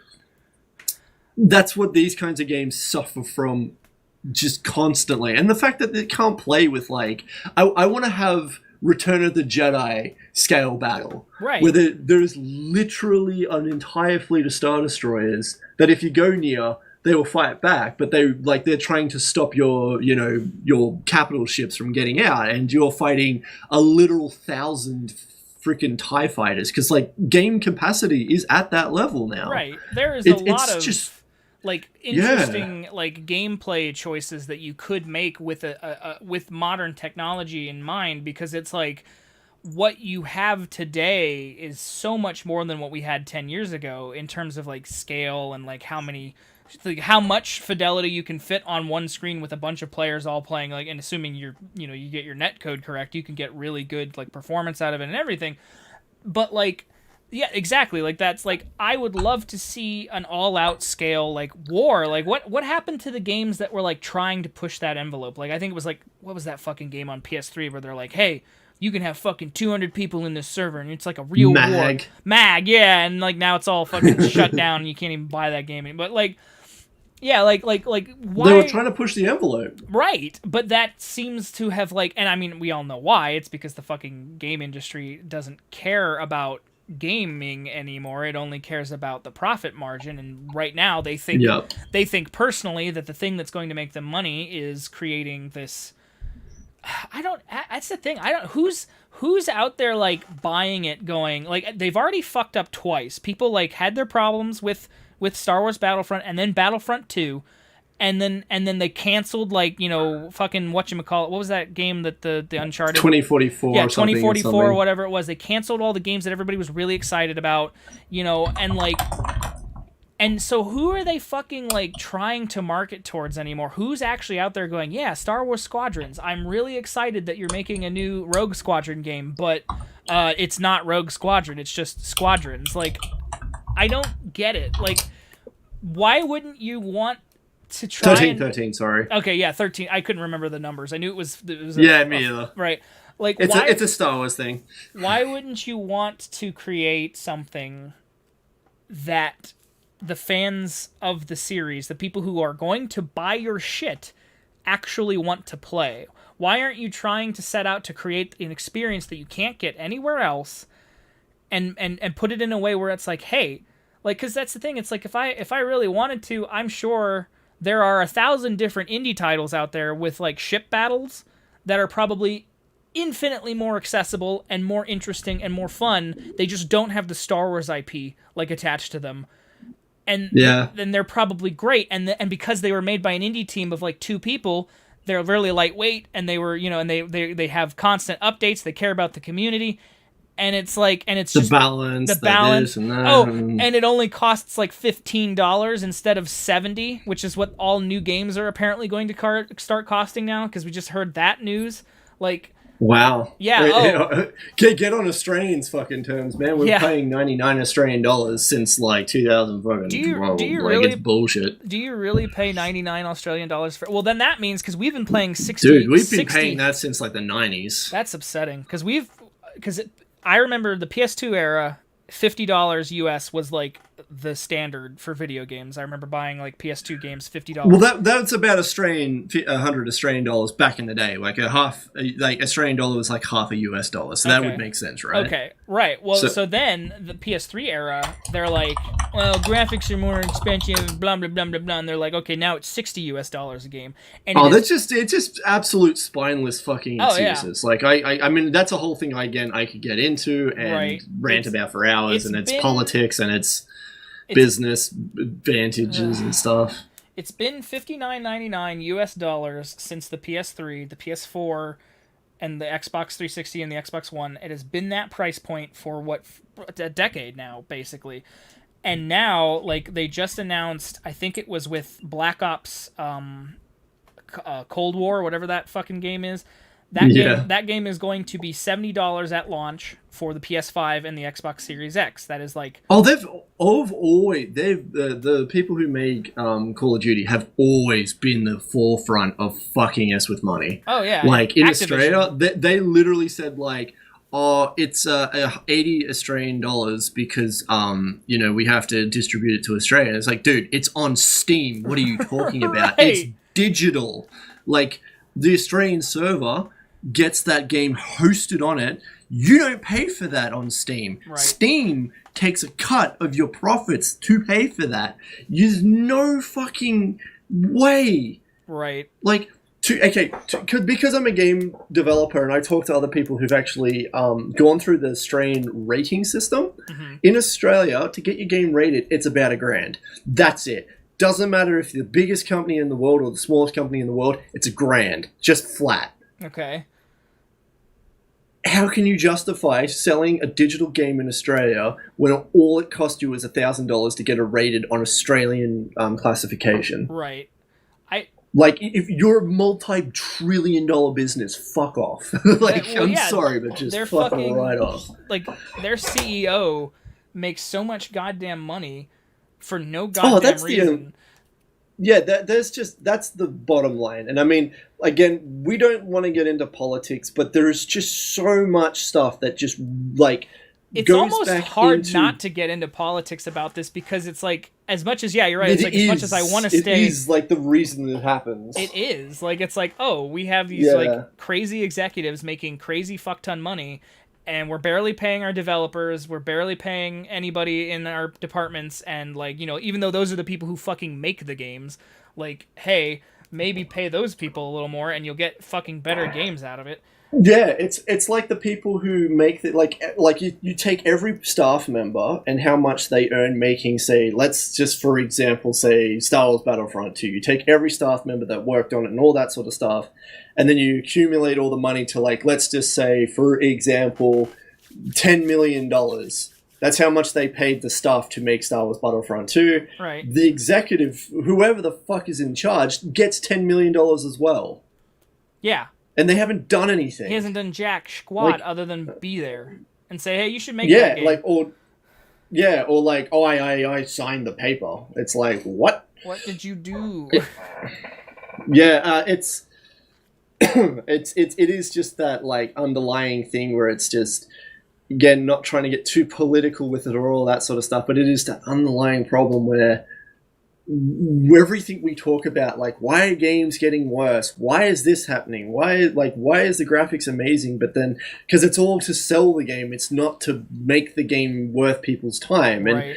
I mean, Scott has definitely brought up several times where he's like, why does the game cost so much? And I'm like, look, I don't mind to pay, if I could pay $100 not Australian dollars, like US, Yeah. to buy a game that I will put 700 hours into, I would be more than happy to pay $100. If it was worth it, Right. I wouldn't give a shit. But the problem with games these days is that they're not worth what they're asking for. Like, I'll play, say, Star Wars Squadron, and I'm looking at all this stuff that I'm on screen right now, and I'm looking at, I'm like, oh yeah, they've got Bespin clouds, another Bespin. This is clearly above a planet. So maybe they'll have maybe 6 to 8 levels. That's it. And they're all in space. So there's no environmental effect. Like, I think this one might be one because of all the asteroids, but we're talking about the difference between asteroids and floating platforms. You know what I mean? Like, Right. it's not. They're not really letting us have, say, an X-Wing TIE fighter battle through the cities of Coruscant or through, the Cloud City actual platform itself. We're fighting out of the range of these areas, you know what I mean? Like, it's funny that, it's this huge game and it looks amazing, but you don't actually get to interact with these environments that much. The game's like, oh, we need to make it so it's a 5v5, and the game focuses around 2 capital ships. And then the gameplay is actually quite narrow and tiny. Mm-hmm. So visually, you've got this amazing skybox that you look at and you're like, oh, that's pretty. But then you're not really interacting with the Star Wars world. You're just fighting a bunch of X-Wings and TIE fighters over and over and over again. Right. Like, I would love to be totally wrong about this game. I would love for people to turn around and say, dude, this game is actually amazing. And then I play it myself and go, this is amazing. The thing But is, though, then there's it's so like, much it won't precedent. be. Like, yeah, exactly. There's so much precedent just won't. set. It's not gonna be. It might be something where people go, "Wow, this is like really fun," and it's like if you get past this, and you're like, "But I shouldn't have to get past these flaws." I mean, a game can be flawed, but it can be like it's still fun. Versus a game has like, oh well, there's microtransactions. Oh well, there's this and that thing, and oh, these cosmetics like affect. Like, oh Yeah. okay, sure. So what you're saying is, if all I could do is just say, yeah, you know what, sure, it's pay to win, but hey, at least the mechanics are great. And it's like, but I can't play the fucking game because everybody else who has the money to pay has already bought all the cool fucking shit that I don't have and are beating my ass with it. Like. Yeah, and it's not worth fun it for me. It's no fun. Yeah, and people who pay to win, who are like, I'm winning because I paid money. winning. Like, I'm winning because I paid money. And that's just the problem with games, is it's like, it's too damn business oriented. It's Yeah, too busy. it's too busy. It's too damn business oriented. Like, we're trying to it's just that whole, like, again, getting into the politics of things. It's like late capitalism. Like, everything has to be monetized. Everything needs to gouge you of money every fucking moment, that they're not like trying to, it's like in between the fucking, like squadron missions or whatever it is, like you die, you get a fucking preview of the next Star Wars thing, like Right. I can almost see that happening right Oh, now, no. unless you pay a premium or some shit like that. And people are like old oh, but Flash it doesn't games matter on 'cause you're web dead. browsers.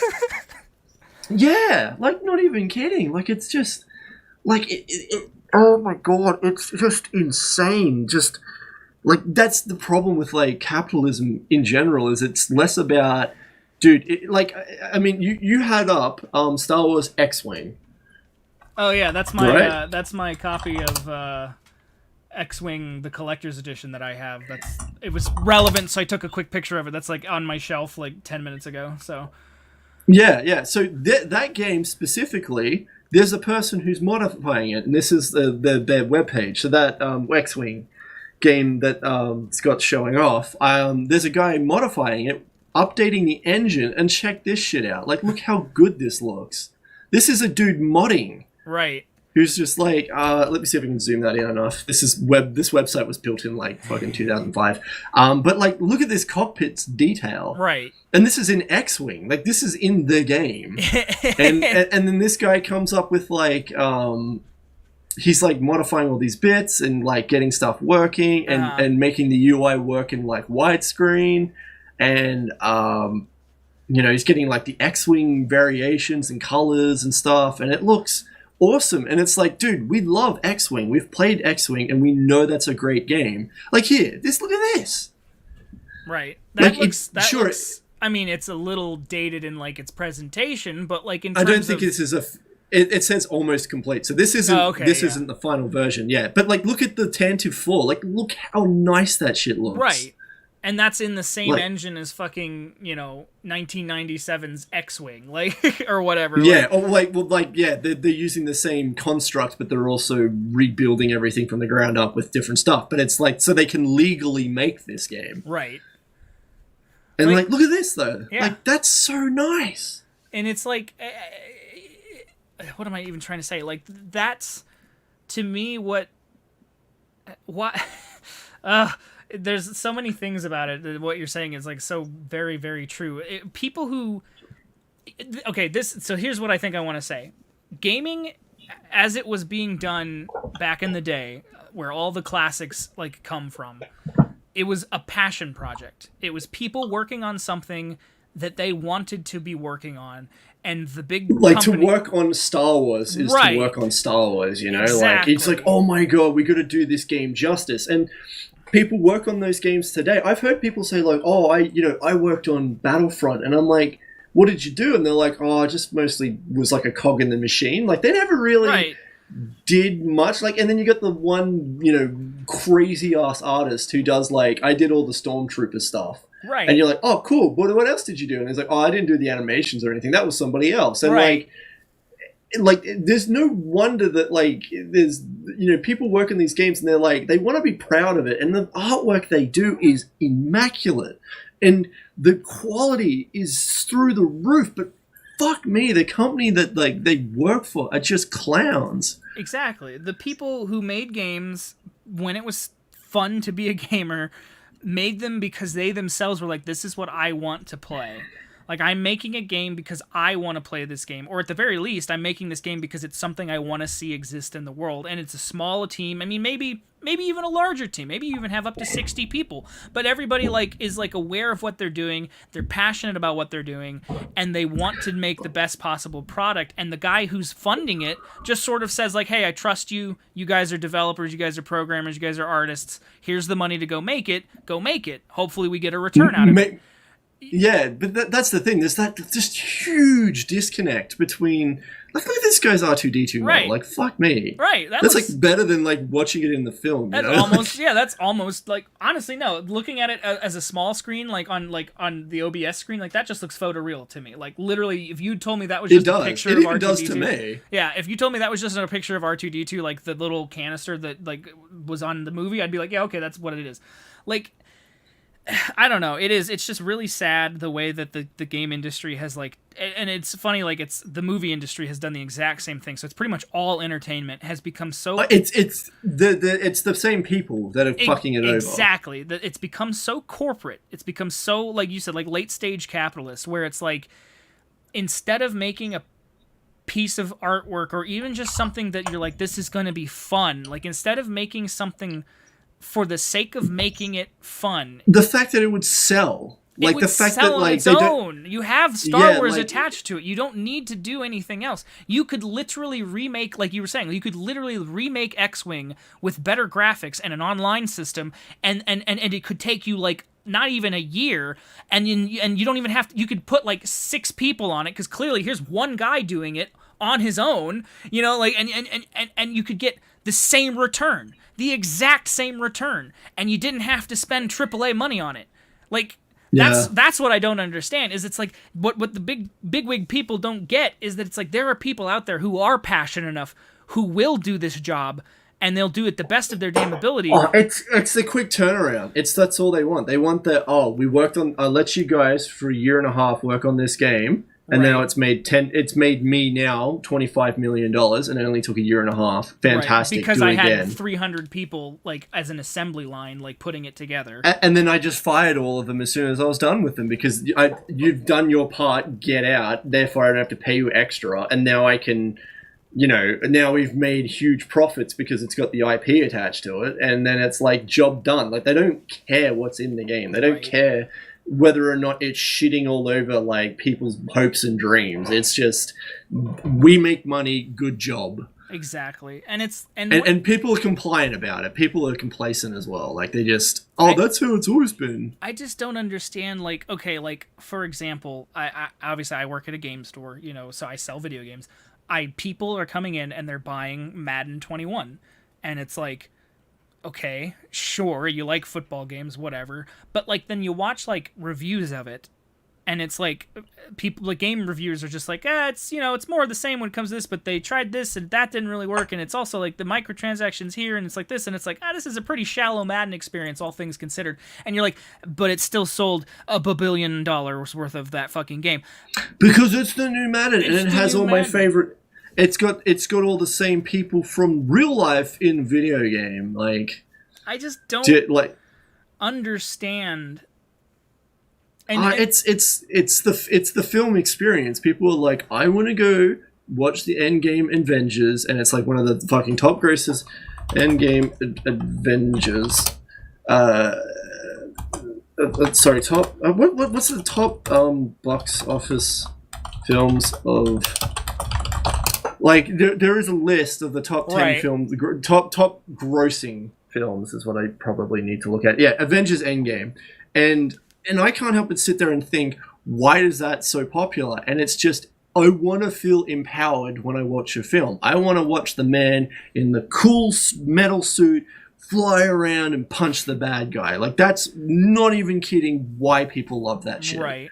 It's very surface level. It's very rudimentary, and it's unfortunate that that's like because people either don't know any better or because they live very tedious lives, this is all kind of relates back to the whole capitalism politics thing, but it relates to people who are doing these horrible monotonous jobs, don't get paid anywhere near enough, and they want to go watch something that makes them feel good, empowered, and it's very sparkly on the weekend because they need escapism. And it's this horrible fucking vice thing that it's just on the surface, or well, not even just on the surface, like just in general, like there's not anything wrong with that either. Like if you're like I'm sad and I want to go see Captain America, I want to go see the Hulk, I want to see him punch the purple dude in the face and win the war, and I get it. And I enjoyed that as well. Right. Like, don't get me wrong too. I've enjoyed that a lot too.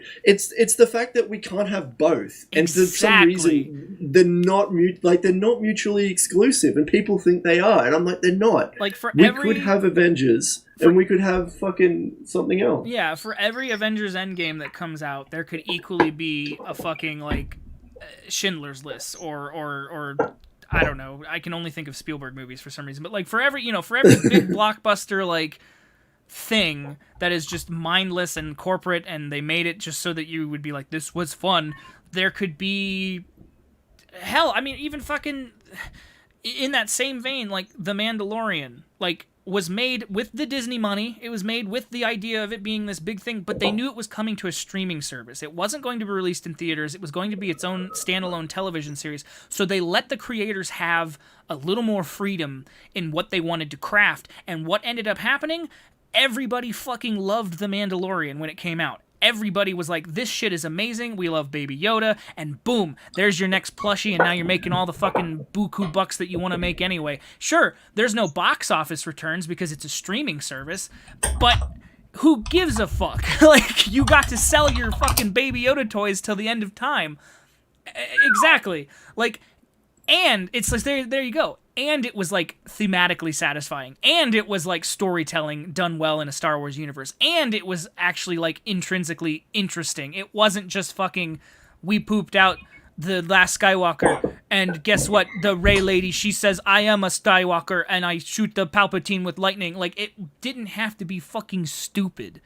Do you know what I mean? Like, you can do both. Yeah.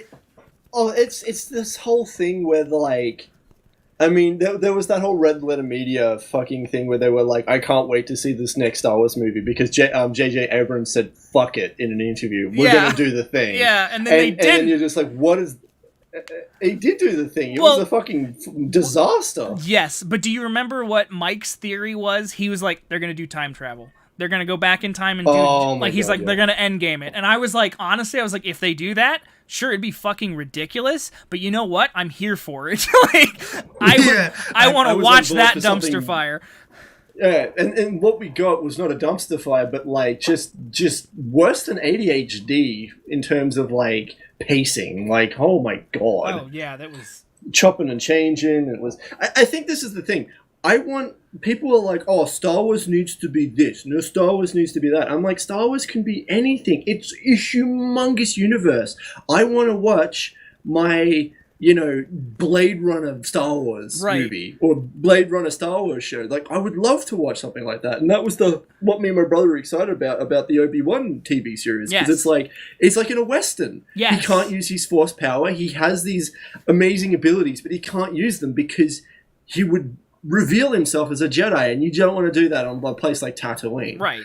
And or in that era, especially, that could be amazing, but people would watch it and like, he doesn't use his lightsaber, and it's like, you have your Star Wars film, go watch The Force Awakens or something, right. You know what I mean? Like there should be room for both, and it's for God knows why people are just so fucking fixated on this idea that it needs to be one thing in very particular, and nobody can agree on what Star Wars is meant to be anymore. Right. Nobody. Some people are like, oh, the prequels are like, I think the prequels are pretty good in their own right. The Attack of the Clones was a bit of a fucking train wreck. Oh, I mean, yeah, and Episode 1 has its flaws, but Revenge of the Sith was pretty cool. It was it was intense because it was almost like two movies in one. Right. And George Lucas set himself up to, like, he kind of fucked himself in that regard. Yeah. With Attack of the Clones being, like, one of the longest films with nothing happening for most of it. And then it's Revenge of the Sith, everything happens. And it's like... You think Revenge of the Sith is fast-paced. You watch the fucking Rise of Skywalker and you're like, what is going on? Trying to undo the entire last movie's like plot reveals to make your own movie make sense. And it's like, you didn't... As much as... that's a whole fucking discussion in itself. Yeah. I don't think it's worth even opening that can of worms. It's not. Holy shit. If we one day we could do, if we wanted to, we could do an entire like Star Wars like episode. I mean, if anybody who watches my channel, like I have my old like Star Wars special videos out that like I talk in length about what I feel about all those 6 movies, and now there are 9, but fuck it, like. But I don't know, just. I think mentally I'm like winding down. I think I'm like reaching the point of like where I'm like, I think I've said my piece about this. But yeah, it was just it is that whole thing where it's like, we want video games that are good in one regard. We want movies that are good in the same kind of thing, where we get tastes of things, we get different types of things and different storytelling, and it's like, no, Star Wars has to be Rebels versus the Empire, and it can't be anything else. And it's like, well, I mean, it's such a fucking humongous universe. There's so much potential for everything. Right, there's stuff going on all the time, and if you're telling me that the only kind of story you can tell is the same story that they told in the 80s, yeah, and it's... I mean, I think that's my final point. The bottom line of all of that is that that really shows that they're not making these movies because they want to tell more Star Wars stories. They're not making these games because they want to make Star Wars games and get people involved in those universes. They're making these things because they're trying to do something that sells. Yeah. And if they're trying to do something that sells, the only thing on their mind is make something interesting enough that people buy shit for it and pay money and give us more money. In the end, that's all it is. Give me the franchise that gives me the money. And that, I think that, again, the whole political side of that boils down to that one point. They're just in it to make money. They don't give a shit whether if we want this type of a Star Wars movie, that type of Star Wars movie, or giving a type of a movie a chance. They're like risk-free, whatever makes the biggest bang for our buck with the least amount of effort required. Yeah. I think the best accidental metaphor that The Force Awakens had for me was when we first meet Rey, and she like goes back to her house or whatever, and she's living inside The carcass of some old stuff. of an AT-AT.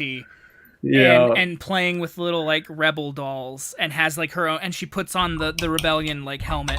To me, that is trying to relive the fucking past glory. That is the best fucking metaphor that they could have ever accidentally created about the modern Star Wars universe. Is that what is new? Like Rey represents like the new, that this is our new Star Wars character, and she's living inside of Empire. Like, because what the AT-AT, that's fucking Empire Strikes Back. What? Can you not hear me? Oh no, technical difficulties right on the stream. Server connection failed. Oh no! Unable to write. Oh no! Well, maybe that might be the end. I mean, we've been going for 2 hours and 20 minutes. Hopefully he can get back at least to try and... Okay, there you are. Hello. Connected. The server died mid-stream. Oh no, can you hear me now? Yeah, I can hear you, yeah. Okay, sorry, I had to unmute Discord to tell you like something's going on. All right, yeah, continue. Yeah, the metaphor of being inside the AT-AT. Yeah, just the AT-AT represents in everybody's mind is The Empire Strikes Back, like hands down. That's the movie that is most associated with, and the fact that Rey, our main character, lives inside of Empire Strikes Back. To me, it's like the perfect fucking metaphor for how Star Wars, and by extension, because Star Wars is popular culture itself, we are living inside of the shadow of what the carcass of what it used to be. The carcass of what it has come before us. Like, we saw that already. Why are we still here? Why are we still putting on the rebel helmet and being like, oh, look at me, I'm so cool? And why are we still playing with our little dolls? And it's like, let's move on. Let's create new stories. And they can still be within Star Wars. They don't have to, like, I'm not saying we have to be like, make a new IP. Like, you can continue on with Star Wars. Let's do something new and exciting that isn't just the same old money grabber.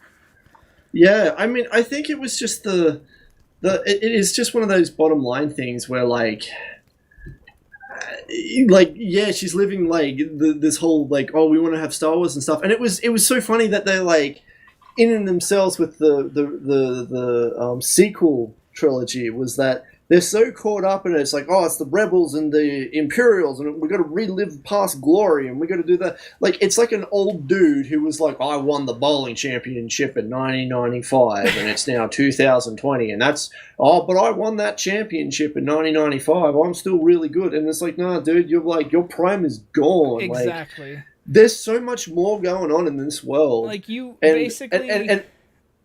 And like, the fact that they were like, oh, the First Order, and I'm like... You had so much potential with the First Order. Oh, yeah. And it just was so fucking flat and confusing. It made sense, like, logistically within the universe of, like, oh, you know, you destroy the Empire and suddenly there's this big power struggle and somebody's like, hey, I'm going to take... Like, you know, like what happens in the fucking real world, like when you take over a country. Like, there was so many potential stories about the universe you could have told and what that new... like world would have looked like after the Empire is dismantled. And the ultimate thing is, I know we said we weren't going to talk about Star Wars, but here we are. But like, and the ultimate thing is, it's like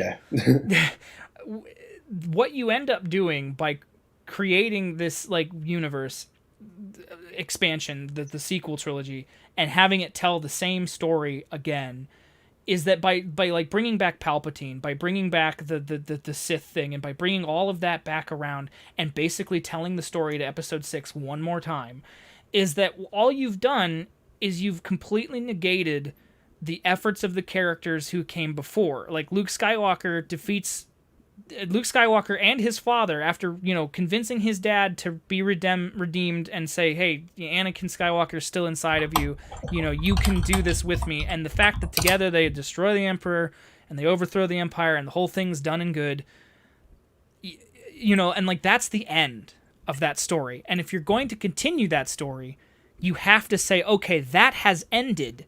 What happens next? Not... well, let's just do it again, because it completely negates the efforts. If you're telling me that Palpatine could clone himself, if Palpatine could clone himself the entire time... Yeah, if he could just be whoever he wanted to be and like influence like Kylo Ren from inside his head and like all of that by introducing all of that. That cross galaxy shit was just like they were trying to amp it up, but they just had no reasoning for the amperage. There was no like narrative like payoff. They did not earn the ending that they built up to, like the original Star Wars did. Star Wars earned its ending because that was the threat from the beginning. That was the point of our like intro to the universe, and we understood who the guys were and what the stakes were.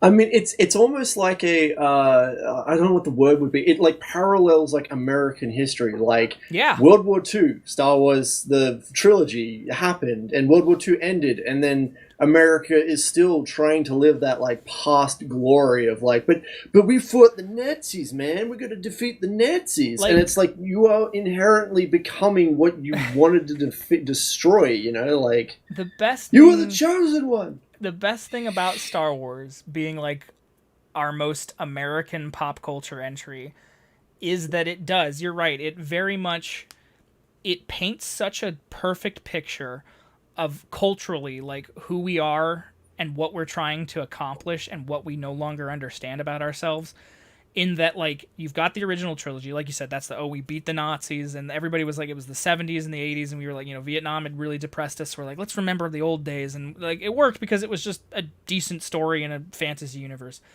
George Lucas makes the prequels in, you know, the Bush administration, where fucking we were watching our freedoms being taken away from us.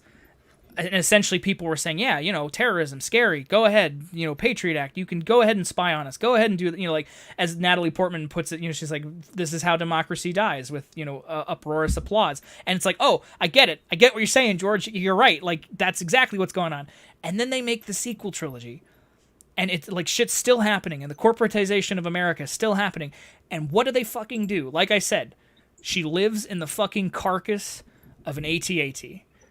Yeah, but like, that's also it screams like parallels to like it was George Lucas saying like, look at how bad everything is, we shouldn't be doing this, and then like corporate taking over, and then them trying to like replicate what like people looking at outside in to like the corporate world and going, that's horrible. And then the corporate world saying, we should examine this. This isn't the corporate world. This is Star Wars. This is explosions and people shooting lightsabers out of their ass. And, you know, like it's that complete disconnect. Like they don't, like the reason why it feels kind of like a Star Wars film, because it has all the bits in it, but it doesn't feel like a Star Wars film at all because it doesn't have soul. It doesn't have perspective of the soul of like these pictures. Okay, for example, I fucking the Battle of Jakku. I read what was it called? It was like Empire's End. Mm-hmm. It was like a trilogy book set that took place directly after Return of the Jedi. It's them chasing down the remnants of the Empire. And it ends with the Battle of Jakku, and it's this fucking insane battle where they're just, the Empire's on the run, they get their fleet together on top of Jakku. There's like the whole Sith Lord, Jakku is the last outpost till going into the outer realm, rim, whatever, like the out of space stuff, outside of the galaxy, where it gets all fucking chaotic and nuts. This is like that sort of last outpost. This is where the Empire retreats to, and they have like one of the best, most epic battles, like ground battles and space battles, where they're literally blowing up the last of the, Star Destroyers, and they're crashing into the planet, and there's this battles going on the ground. They take out a Super Star Destroyer, like in the book. And what ended up happening is that because there's a Super Star Destroyer fucking landing on the ground, it wipes out like half of both armies. Like it just kills so many people. And it's like this amazing storytelling of like, stamping out this horrible like regime of people and just getting like eliminating an era of like terror and, oppression and stuff. And then they're like, all right, now that's done. Now what do we do in the Star Wars universe? How about if a cult takes over? It's like, oh, for fuck. Do you know what I mean? Like, right. And there was all this story that was weaved into all the books and everything before The Force Awakens, which was stuff like the Emperor. He's talking about something out, like like his closest circle of people were talking about like he's starting to go a little crazy. He's starting to get ahead of himself. He's starting to laugh and talk about, I can hear something out in the out in the outer rim or what outer regions or whatever it's called. I keep forgetting the name of it. Yeah, like it's calling him. Like I think no, I think the outer rim. Oh no, you're right. Sorry, like the big extra space shit. Yeah, I know what you're talking about. Yeah. I can't. There's a phrase for it, and I'm just trying to think what it is real quick. I'll pull out the map. It's the rim ward. I don't know. It's something along those lines. It's wild space. That's the one. Wild space. Wild space. Yeah, so he's hearing something calling to him in wild space, and he's sending out probes. Like Jakku was his like little top secret outpost where he was sending probes off into into wild space, and he was trying to basically like the whole holocron thing. You know how that was a thing? Yeah. That wasn't a thing up until that movie at all. The holocron thing was not a thing. Wait, Palpatine, the Wayfinder thing from like Return, like the triangle thing. Yeah, the triangle thing. It's Sorry, a holocron, but thing. not a holocron.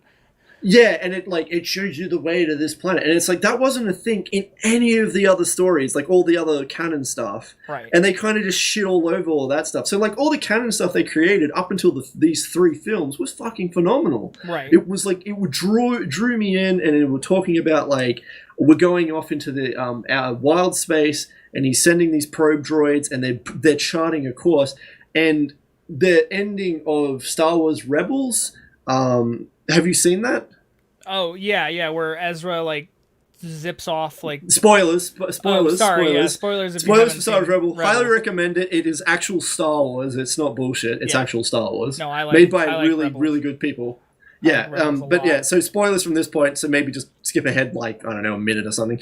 But basically, Ezra he gets whizzed off into wild space somewhere. He's with the force sensitive creatures that like are almost like space whales, and that like no one understands how these space whales are getting around the galaxy. They're like and then they're starting to realize this is maybe how hyperdrive was invented.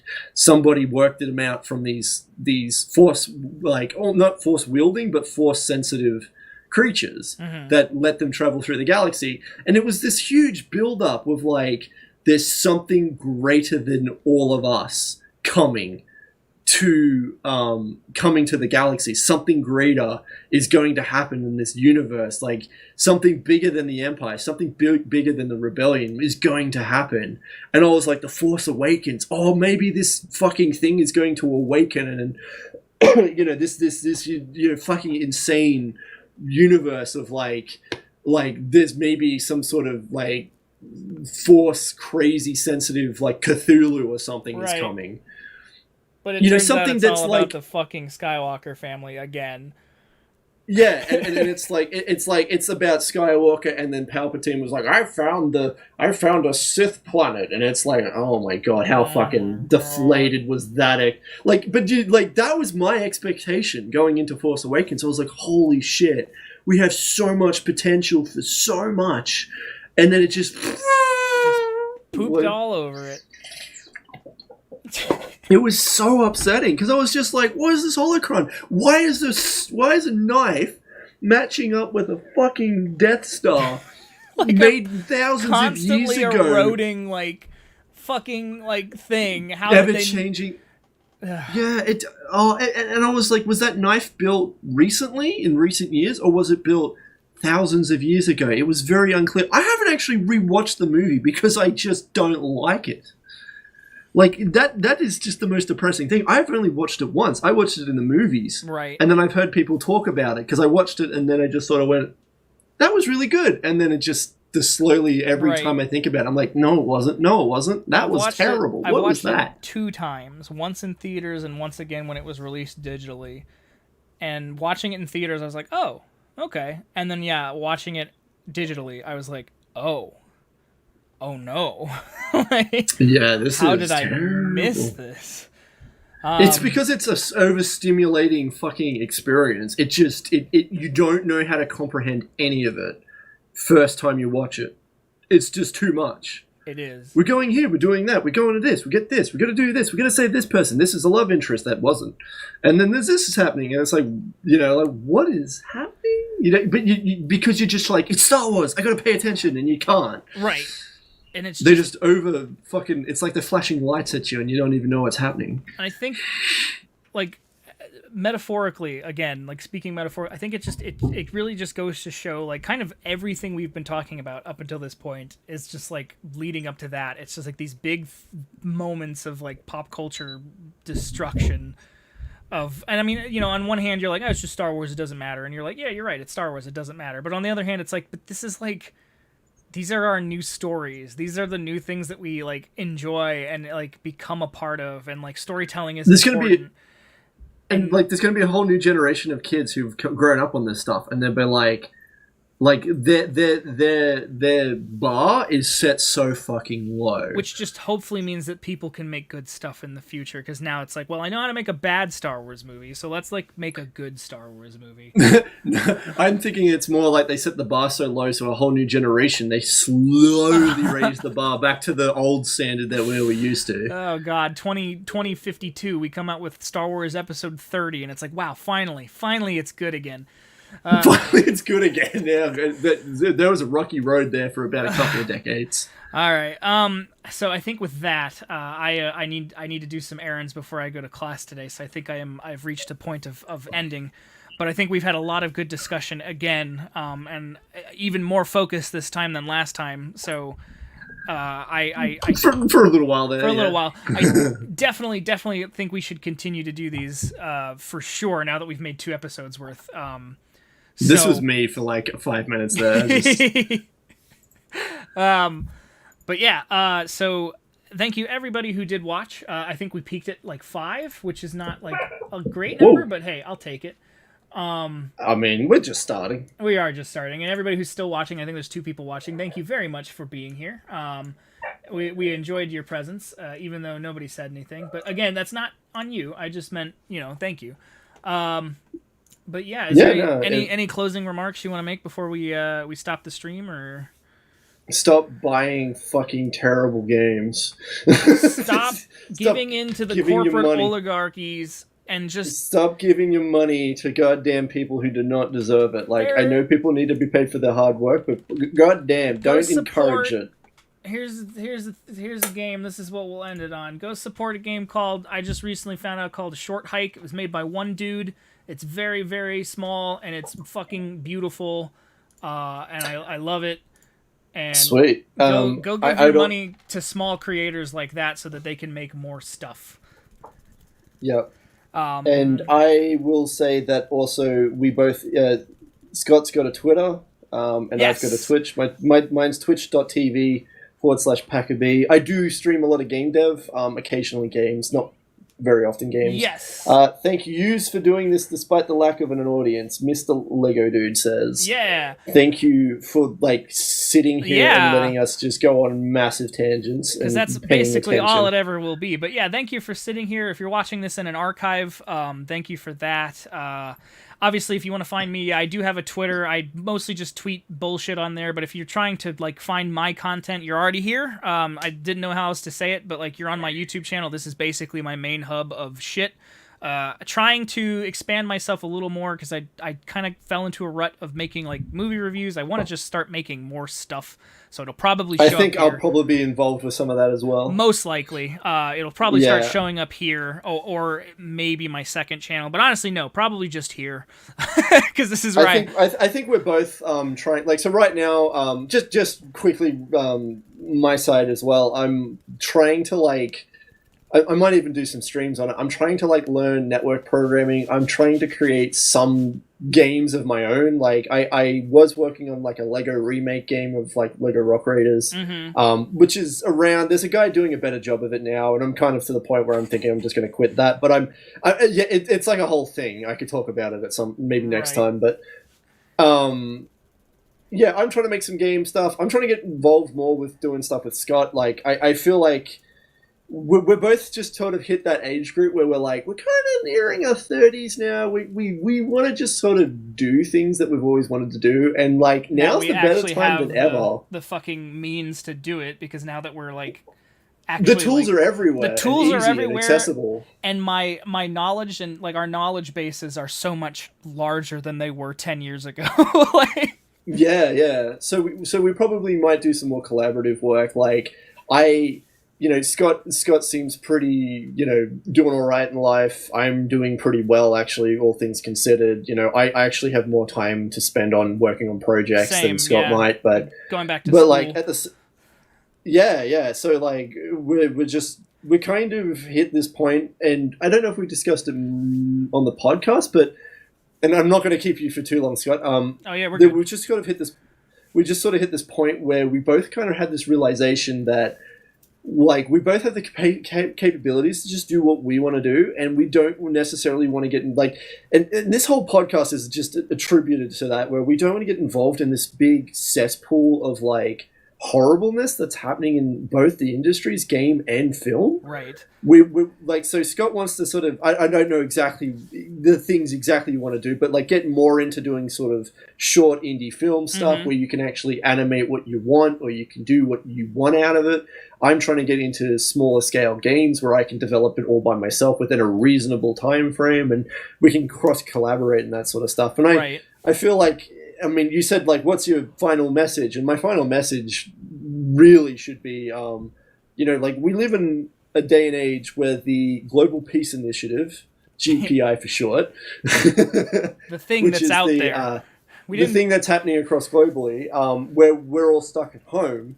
This is the best time at any time to just learn fucking skill sets for free through YouTube or whatever. Like education in so many of these areas, unless you're trying to get a specific job in a specific business industry, like education is better off you just learning it yourself and doing it yourself and having a portfolio than actually just, getting the piece of paper. Like I'm saying that as Scott said, like, I'm going to go to school later. Yeah. I'm going mostly because there are things that I just know that I don't have.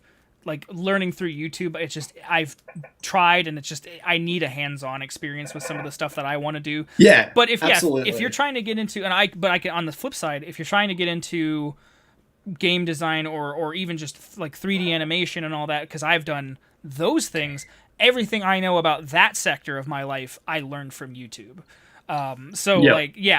Literally, like I learned how to 3D model, obviously, like we were saying, for Block Wars and all that. But I did that basically by just looking up, how do I do this? Or I do something, I go, I hit a roadblock, I don't know how to do that. I Google it. The Blender manual is just online, and I'm like, oh, okay, that's how I do that. And I just keep learning and improving. So yeah, now that's a skill set for life now. Like, yeah, exactly. You're going to be constantly able to reuse that, and like there's so many skills in like animation and even just like editing that just cross between the platforms, between film, game, and the source. Exactly. So it's just yeah. Get involved, get learning, do shit. Like, more than anything, I just want to see people fucking succeed and just overwrite all the corporate bullshit that's happening, because like, just quietly, if capitalism does crash and burn, which might happen in the next 10 years, like it's eating its own tail at this point. Like, there's a whole political discussion there, but it's more now than ever, like, getting onto the bandwagon of just being like, I'm a creator, I make these things. If you like these things, follow me and give me money through maybe Patreon or some other platform as such. And with that, you can definitely, do things in your life where you're like, oh, that's easy to, like, I now I can make my own, like, I'm right now myself thinking about, I want to make a short film or short series of small films that contribute together into a small little arcing episodic thing of like a mini series, essentially. But like, keep it small scale where it's like it only has the key components in it, and then I can animate all of it and do all of it, and just to say I've done it. Because like, everyone I know who works in industries, they don't get to say, oh, I sat down and made a game from start to finish by myself. Like, yeah, some people in games can say, I made a game jam game where they made like a prototype.